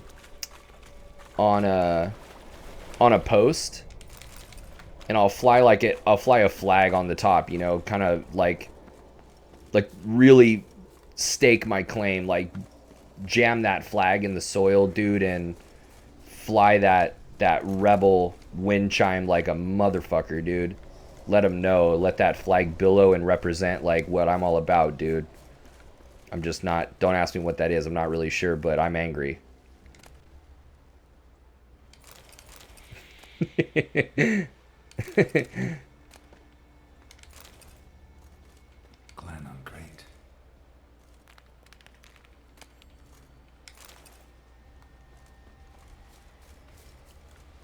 I'm getting I'm imagining like a Braveheart kind of vibe, you know, or like Lord of the Rings type shit. And then just standing outside, like, you know, Death's totally like antagonistically like staring across the street. Dude, I like went over there once. The dog was barking legitimately for like 5 hours or like 6 hours. I mean, my brain was about to explode. And I went over there and I was like, you know what, I'm just going to go over there. I'm going to see if maybe they're on vacation. And I went over there and somebody answered the door. I'm like, no fucking shit. Dude, I went over there to the front door and I could see somebody in the backyard where the dog was. I'm like, wait a minute. First of all, somebody's home? I assumed that I would be knocking on the door and no one would answer, and I'd be like, well, that makes sense. So someone's home, a different person answered the door. There are multiple people home, dude. And this freaking capital C answers the door. She's like, what? I'm like, okay, like, good afternoon, you know, first of all, what the fuck? I'm like, I'm sorry, your dog has been barking for the last 5 hours. Like, can you bring him inside or like whatever? It's like, I'm a neighbor. It's like my day off. Like, what, you know, can you do something about this fucking dog? She's like, well, where do you live? And I'm like, you don't need to know where I live. I'm close enough and you need to do something about that dog. So thanks a lot. You know, she's like, yeah, whatever, you know, I'm like, not like, you know what? Yeah, I'm sorry, dude. Like that dog, you know, we're out there, we're doing yard work and it's like, or we're doing work inside the flooring in the house. Like the dog can't be in here. I'll try and, you know, like none of that. Just like, you know, I'm the problem. Well, where do you live? Just immediately defensive. Fucking idiot, dude. 6 hours, man. Not hyperbole. You said I have no idea yet. I'm stuck in for another 8 years, so I got some time to decide. I think the obvious choice is airlines, since I'll get tons of hours on the 737 plus instructor hours. But I get all the qualifications for it, but I'm definitely going to keep my options open. That's awesome, man. Yeah, nothing wrong with that, dude. I mean, you have all the options, man. I mean, airlines, you've got, you know, after you come out of the air, you know, you could even do flight safety. Like, I really enjoy teaching, and so hopefully someday, you know, if I can make it into a 135 and get some time going, I would love to do flight safety, and I would love to do, you know, like check airman stuff, or like, you know, yeah, that would be just participating in a quality training department. That's where it's at, dude. In my opinion.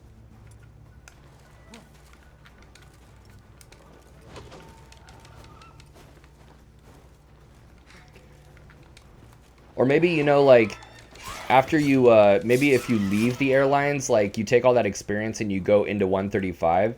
See, what's really cool about 135 is they are the connective tissue between GA and the airlines. And all of these, you know, half-assed instructors that are, like, out there just for the time that are doing GA. And so all these, you know, they result in these applicants going to the airlines with, like, serious problems.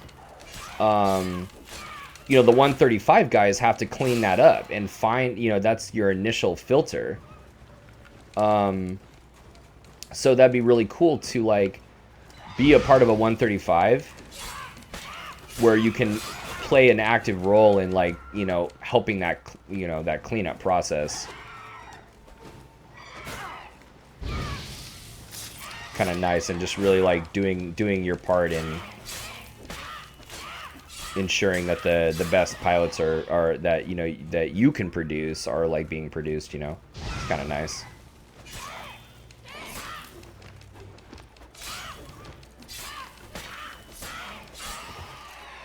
So the 135 people, what they do is they are what's called so they do scheduled non-scheduled on-demand flying, and otherwise known as charter flying.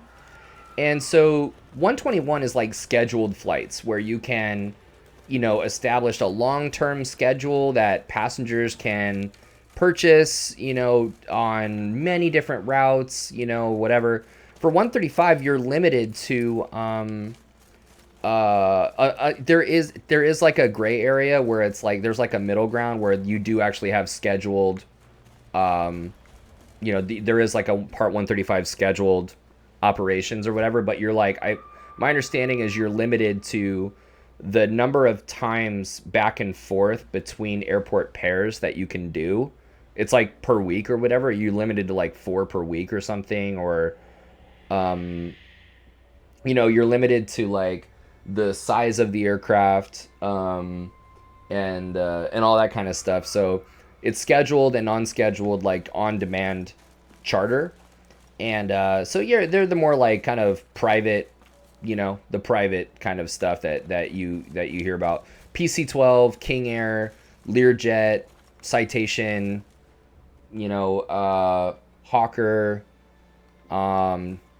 those kinds of aircraft, They are an airline, like they are very much just like a 121, an airline.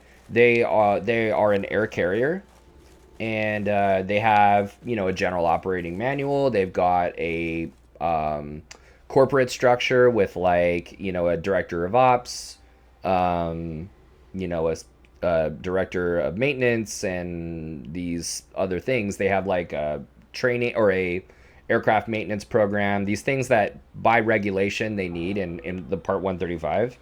And they're just it's an airline, it's a very like small time airline. And what happens is a lot of the time, like, when you've got around 900 hours, 1,000 hours, you go do a 135 and you build the additional time to your ATP hours, your 1,500 hours.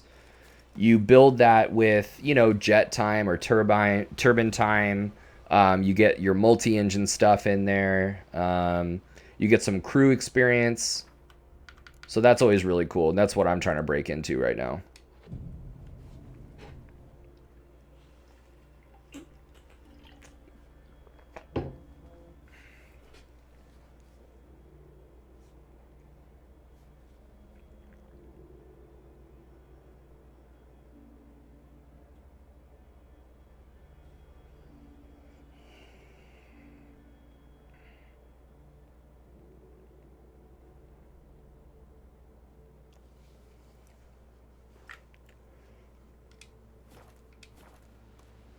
Dude, we gotta repair our shit, man. 43%. It is dope. I mean, it doesn't pay like the airlines, but I mean, first of all, you could land some really good paying 135 jobs, right? They're definitely out there. But it is really cool. Like, dude, you go home every night. Like, you're not out there. I think it's more of a like a normal schedule type of situation from my understanding. I really don't know, like I can't speak to that, but from my understanding it's like a more regular schedule. I've seen on job boards you're like, you're like 8 days on, 6 days off type of thing. And there's like required rest periods and stuff that you need. And so I mean, yeah, it's pretty cool, dude. It's definitely my speed, for sure. But,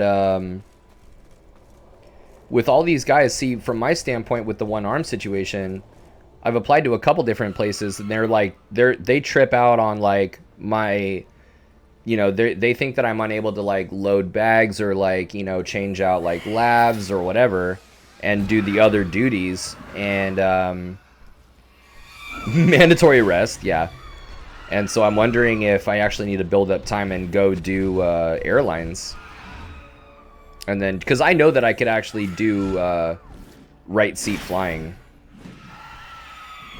I went to a Part 142 sim school, or a sim training facility, where they like they do initial and recurrent type certification, type training for the citation 550, no, 525 and 550, I think. And so I went by there to sit in the sim to perform SIC duties, the whole battery of SIC duties, and I did it all. And so that was really good to know. Like, I can actually do it. So it just, at this point, you know, building up hours and finding where is the road going to take me. Explore the ruins. So let's see here.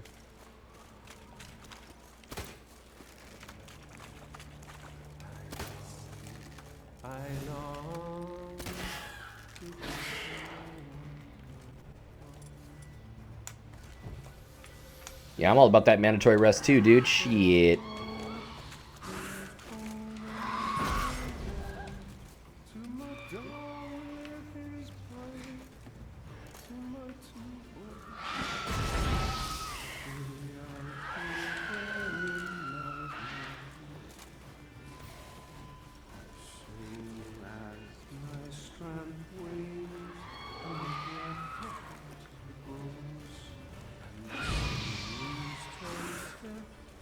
And my blood's constant storm.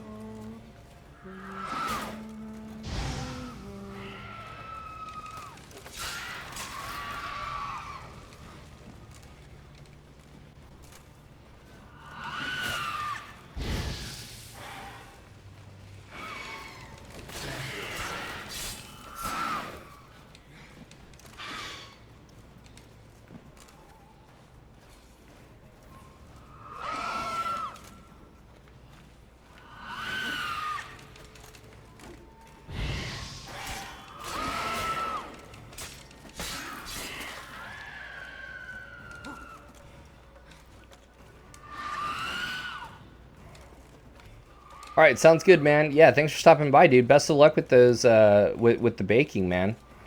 And we'll see you in a little bit, dude.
I know that song.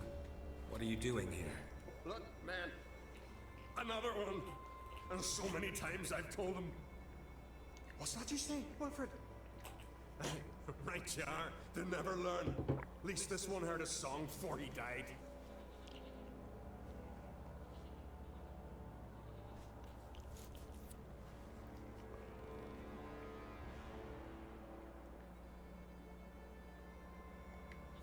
I'm looking for Hjalmar on Crate. Word is he came to this isle with a crew, aimed to defeat the giant. Oh, aye. Saw him. As did Wilmar.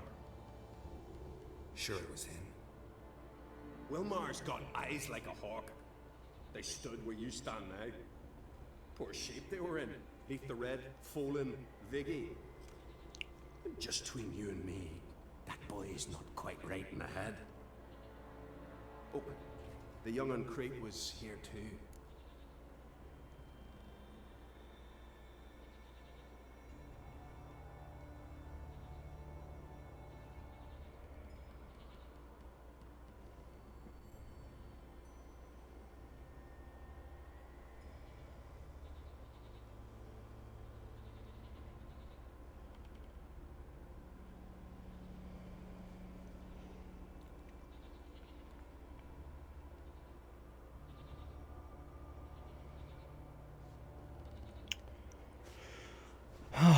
All right. Where'd they go? They say where they were headed.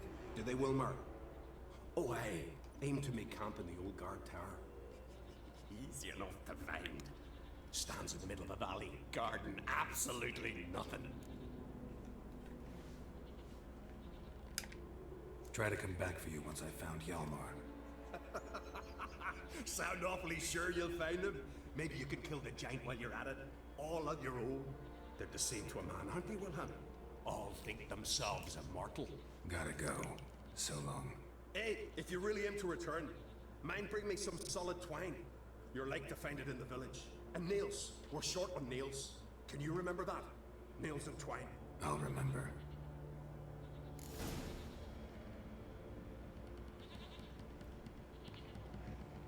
Dude, we gotta get this sword repaired, man. Alright. So...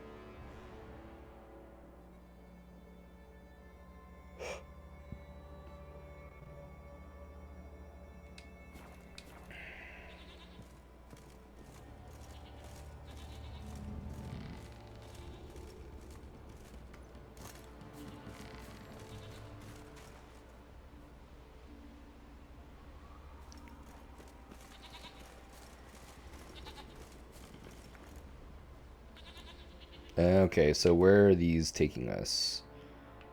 Dang, I need to find... You know what? I probably should go to the village first. And there's hopefully... Oh, there's got to be a...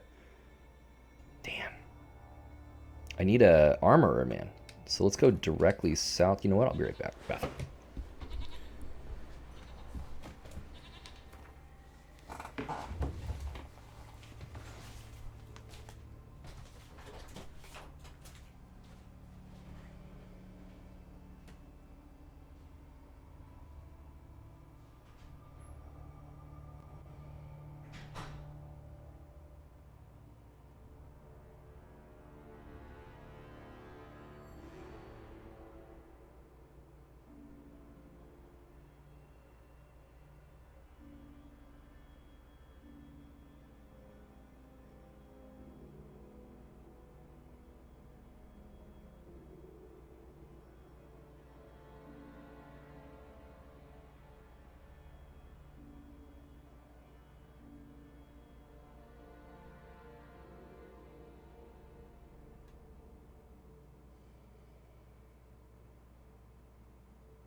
All right, let's do it.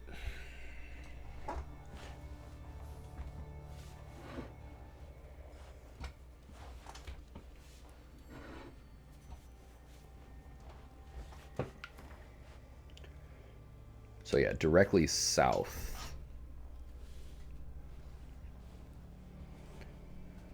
We need to go directly south. Let's go.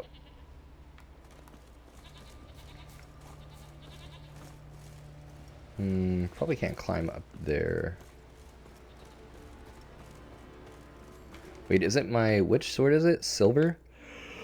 Shit.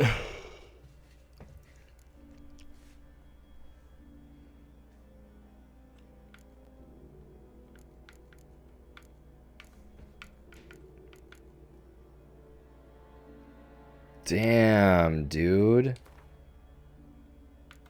You know what? I'm gonna wait on that, and then we'll see if I can come across. Damn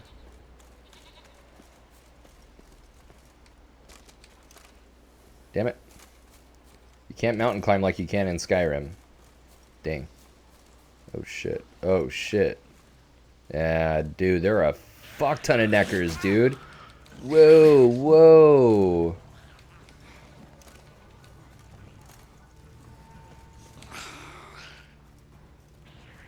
What's their... They are weak, but I mean, shit, there's so many.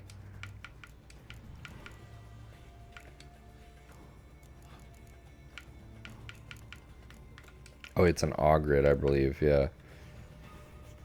So Ogrid oil.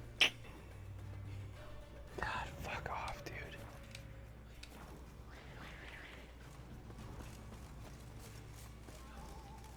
Dude, this fucking corn guy up and down the goddamn block with his fucking horn.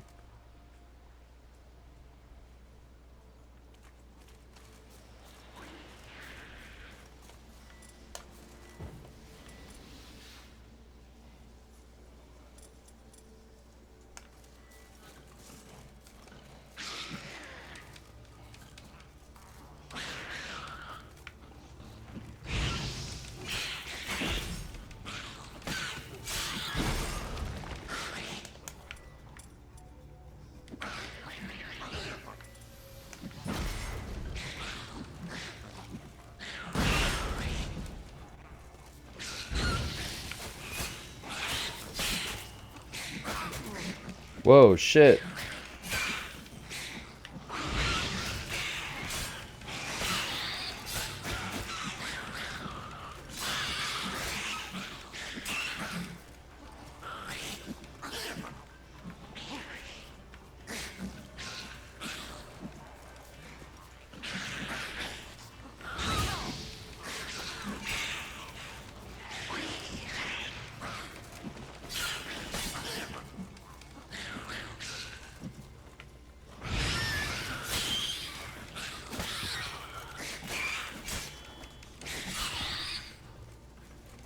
Shit, where are we at with 31? Shit, man.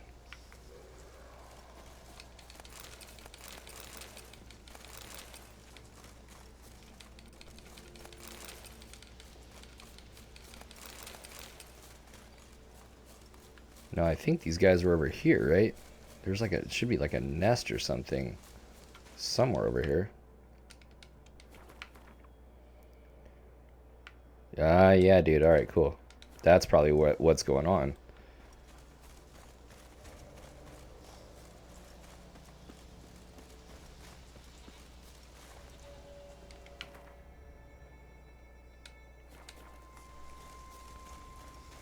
Maybe not.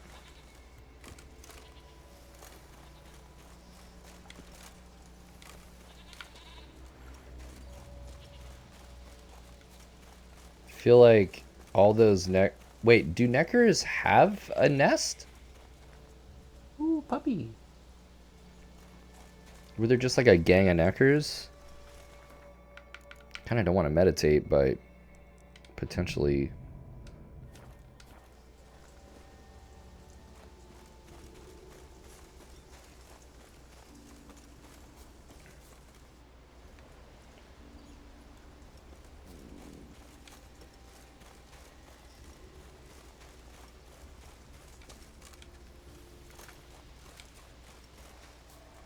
We need to get up over there. Ooh, there's a kitty. Probably not going to be cool with me, though.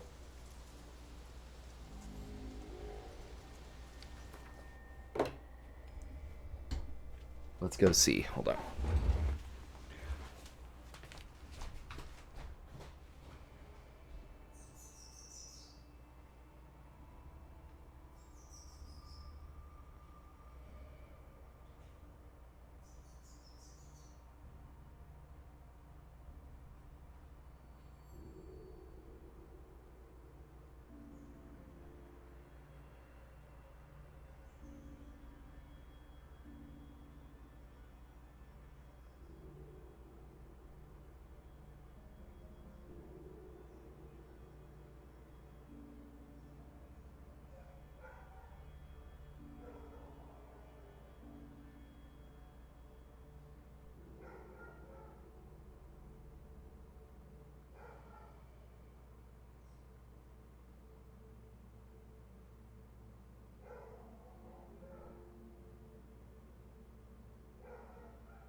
Dang. Well, there were two kitties outside.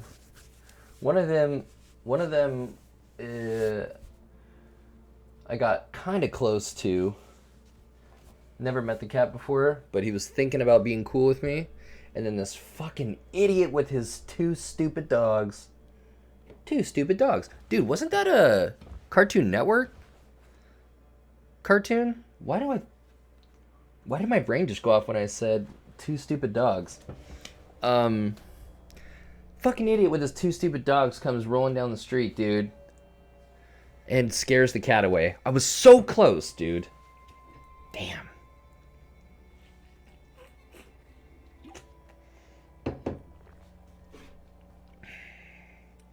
So close. The cat was thinking about it, man. The cat, like, I got, I stayed at the far end of the driveway. Cat was, like, checking me out. He was, like, looking at other stuff. He was, like, not really paying attention to me. He was like, okay, whatever. I'm like, whatever about it. I'm like, that's cool. I just need you to not run away. You know, I want to be cool with you. And get a little bit closer. He saw me. He sat down. Got a little bit closer. He sat down and looked away.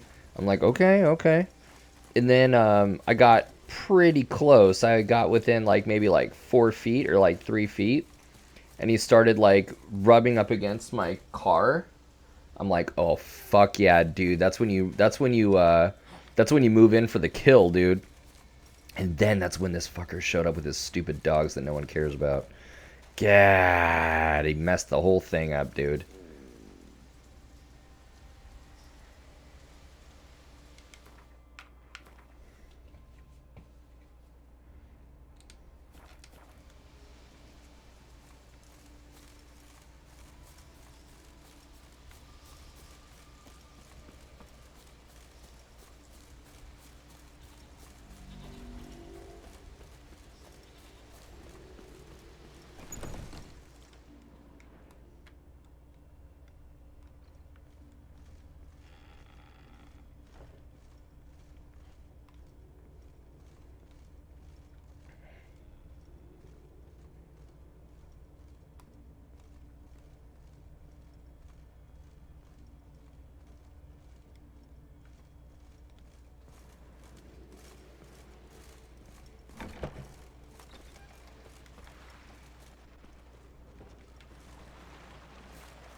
Yalmar's man bled to death while trying to escape. Wonder what happened to his cohorts.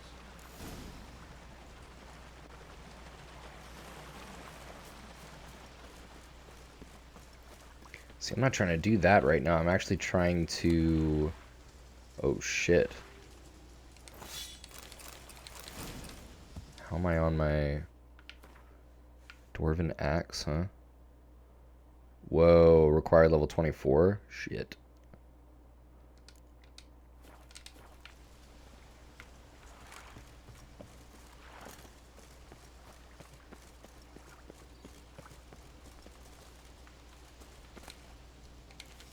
Oh, Executioner's boots. I don't think I need those. Yeah, no.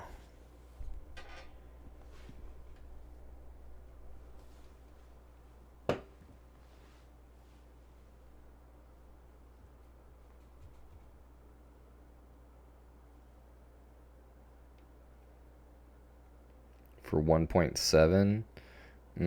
Nah. Oh, shit.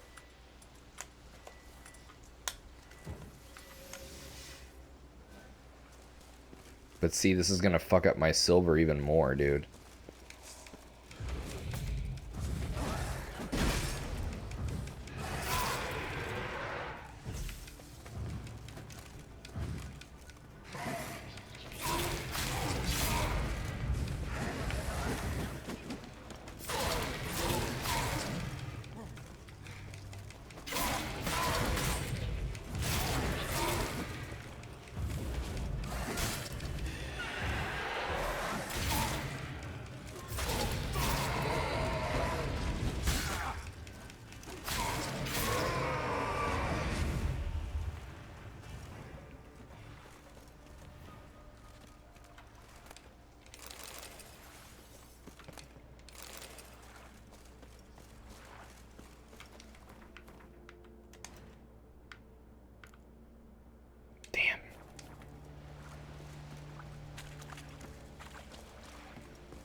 Whoa.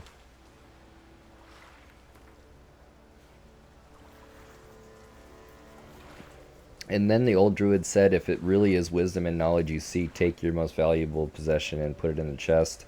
Sail to Unvik, climb the mountain and walk the ridge. Bow once to each of the 4 winds, commend yourself to the gods, and toss the chest into the sea. Holvarg said, or did as the druid counseled, and then returned to the sacred cove. I tossed the chest in the sea, Holvarg said. but I don't feel one bit wiser. The druid replied, "That is because there are no shortcuts on the road to wisdom. Neither saying prayers, nor making offerings, nor listening to the words of wise men will grant it to you. That is your lesson." Damn! Owned! Hearing this, Holvarg threw into a rage and strangled the druid with his bare hands, and then stuck his head on a pike and set it out in front of his house, so everyone would know that when he might not be wise, he's nobody's fool. There had to have been a better way to teach that lesson, though.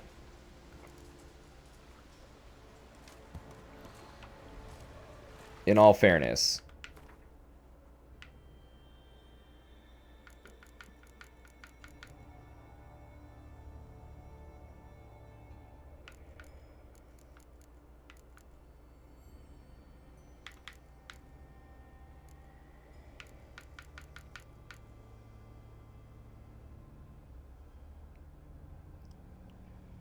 $35 stamina. Oh, pff, dude. Absolutely not, man. Alright. Search for treasure at the bottom of the lake using your Witcher senses. Okay.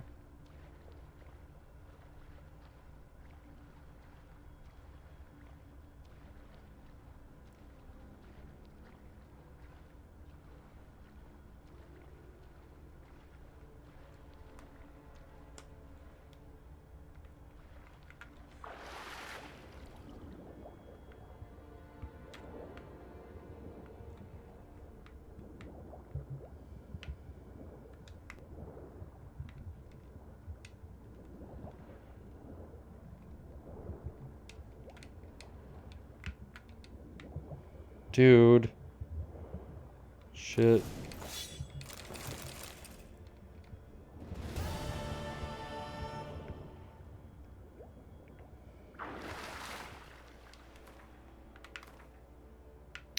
Oh, wow. What do we got here? Eternal Fire, Executioner's Armor. Shit. But, nah. Good there.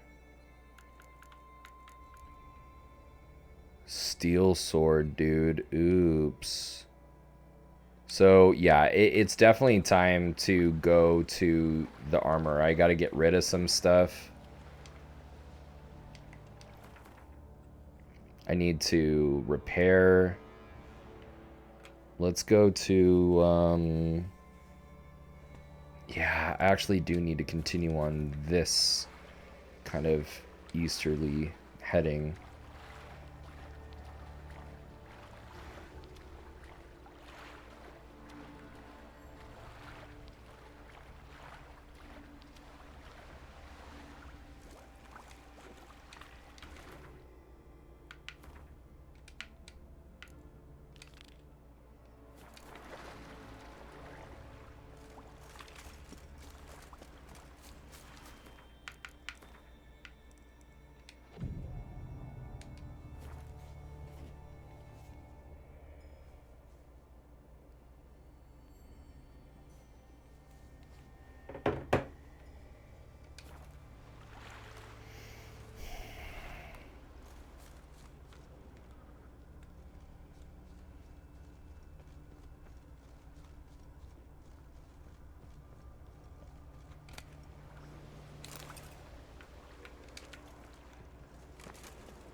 I hope that this isn't like a camp.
quite one.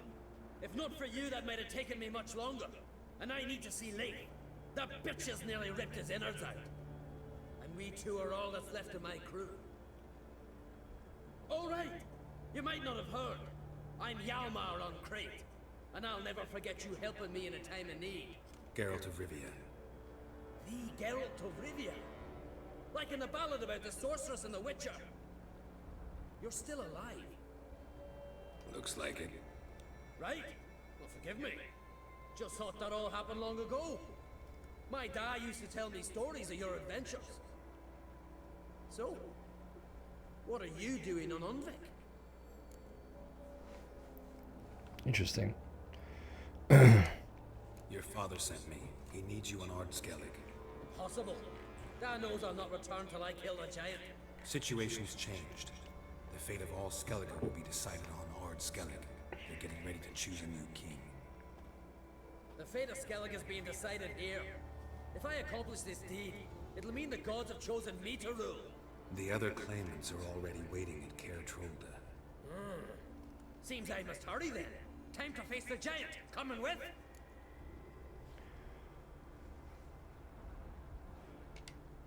We should see to your friend.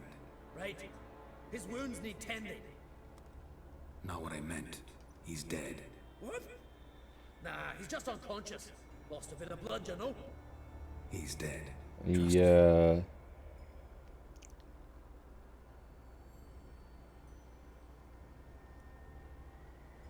Swore he'd sink his blade into the giant's heart. Swore it on the bones of his ancestors.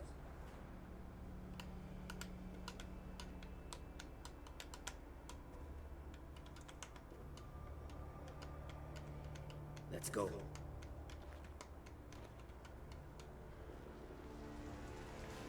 Nice, dude. And then there's a little signpost right there. Let's go and repair our stuff. And we'll wrap up this Witcher session right here. So we're going to go... I want to say... What is that? Is he up here? No.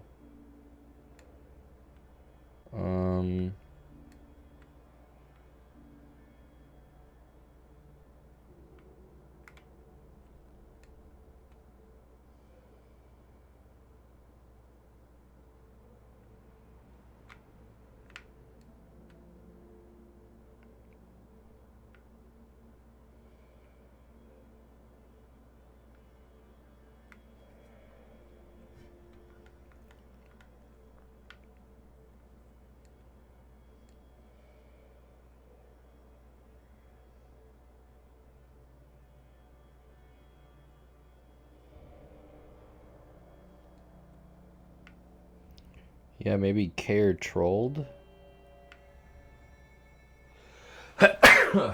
Oh, you know what? In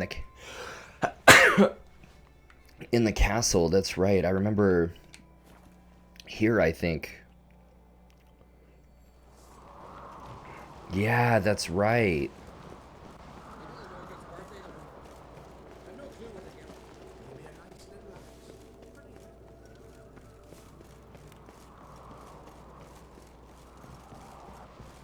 Yeah.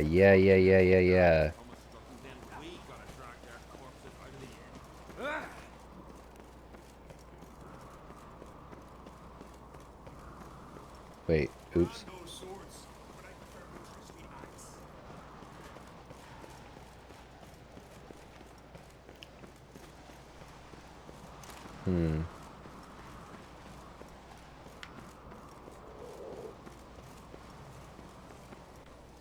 Dang it.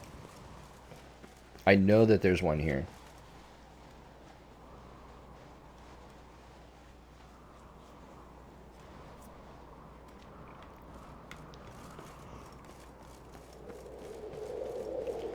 Maybe go... Oh, yeah, dude. There we go.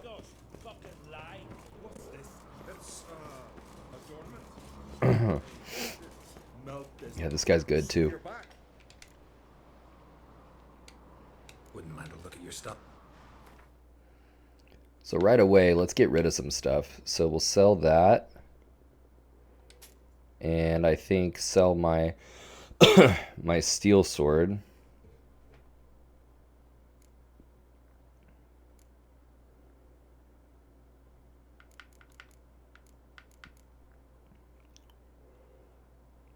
Yeah.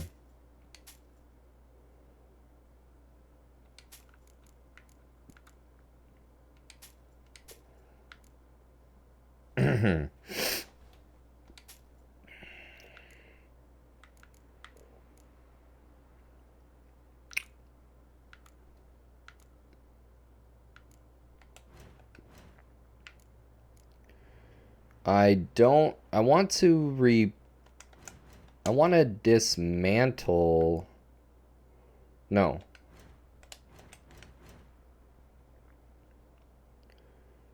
The silver sword, right? No. What was it? Steel sword. No, it's a silver sword. Oh shit. Okay, cool. So I want to... No, not repair. Dismantle. Or remove the upgrade, rather.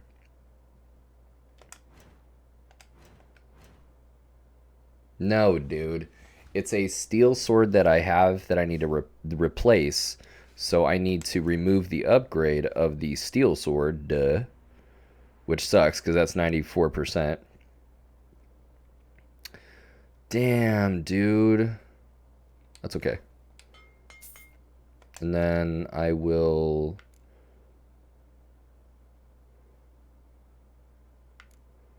repair that.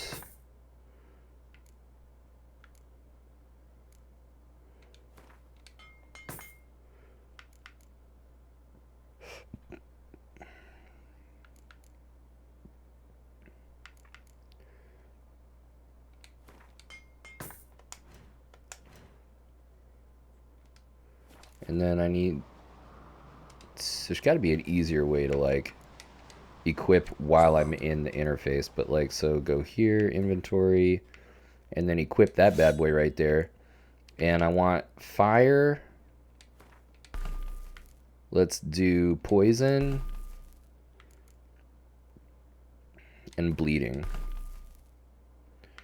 We'll get rid of that.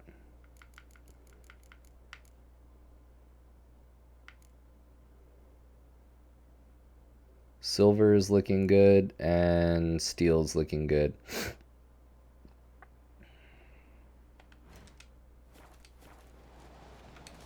So you're back.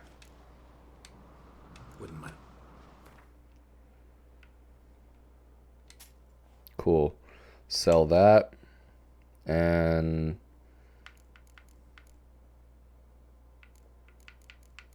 oh, yeah, dude, these pelts.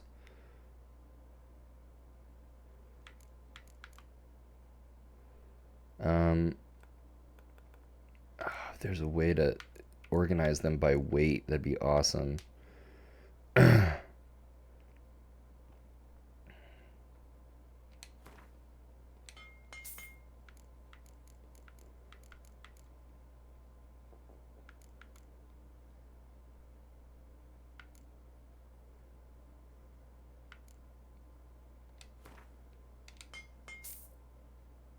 my god, wait a minute, no.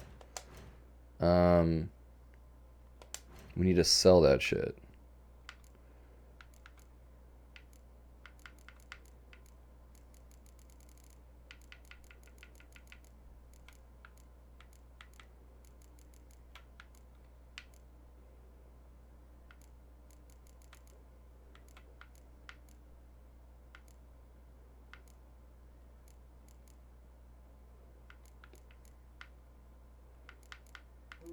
Oh, you know what? I probably have to go to like a goods, like, trader.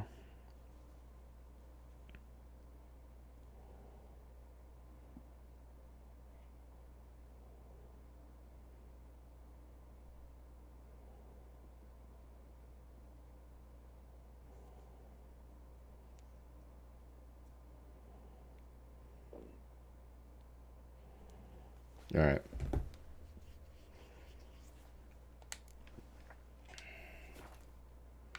Oh, yeah, crafting. What can we do? Can we do anything? Level 15. Oh, those are the boots that we currently have. Chest armor. Ooh, Angrenian. This is going to be the shit, man. Level 26. Oh. So that we can actually... It's not really worth spending. I don't think we're doing pretty good on armor, actually, compared to that. Gauntlets.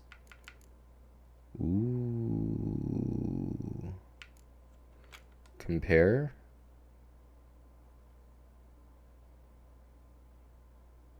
Could actually make those right now. That's interesting.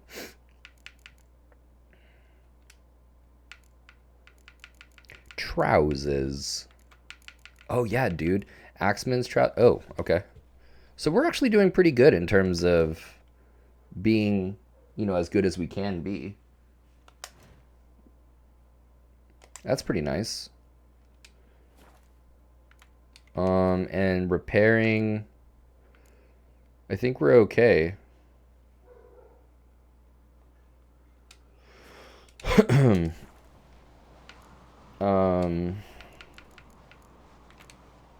So long. Sick. All right. Drink last night too?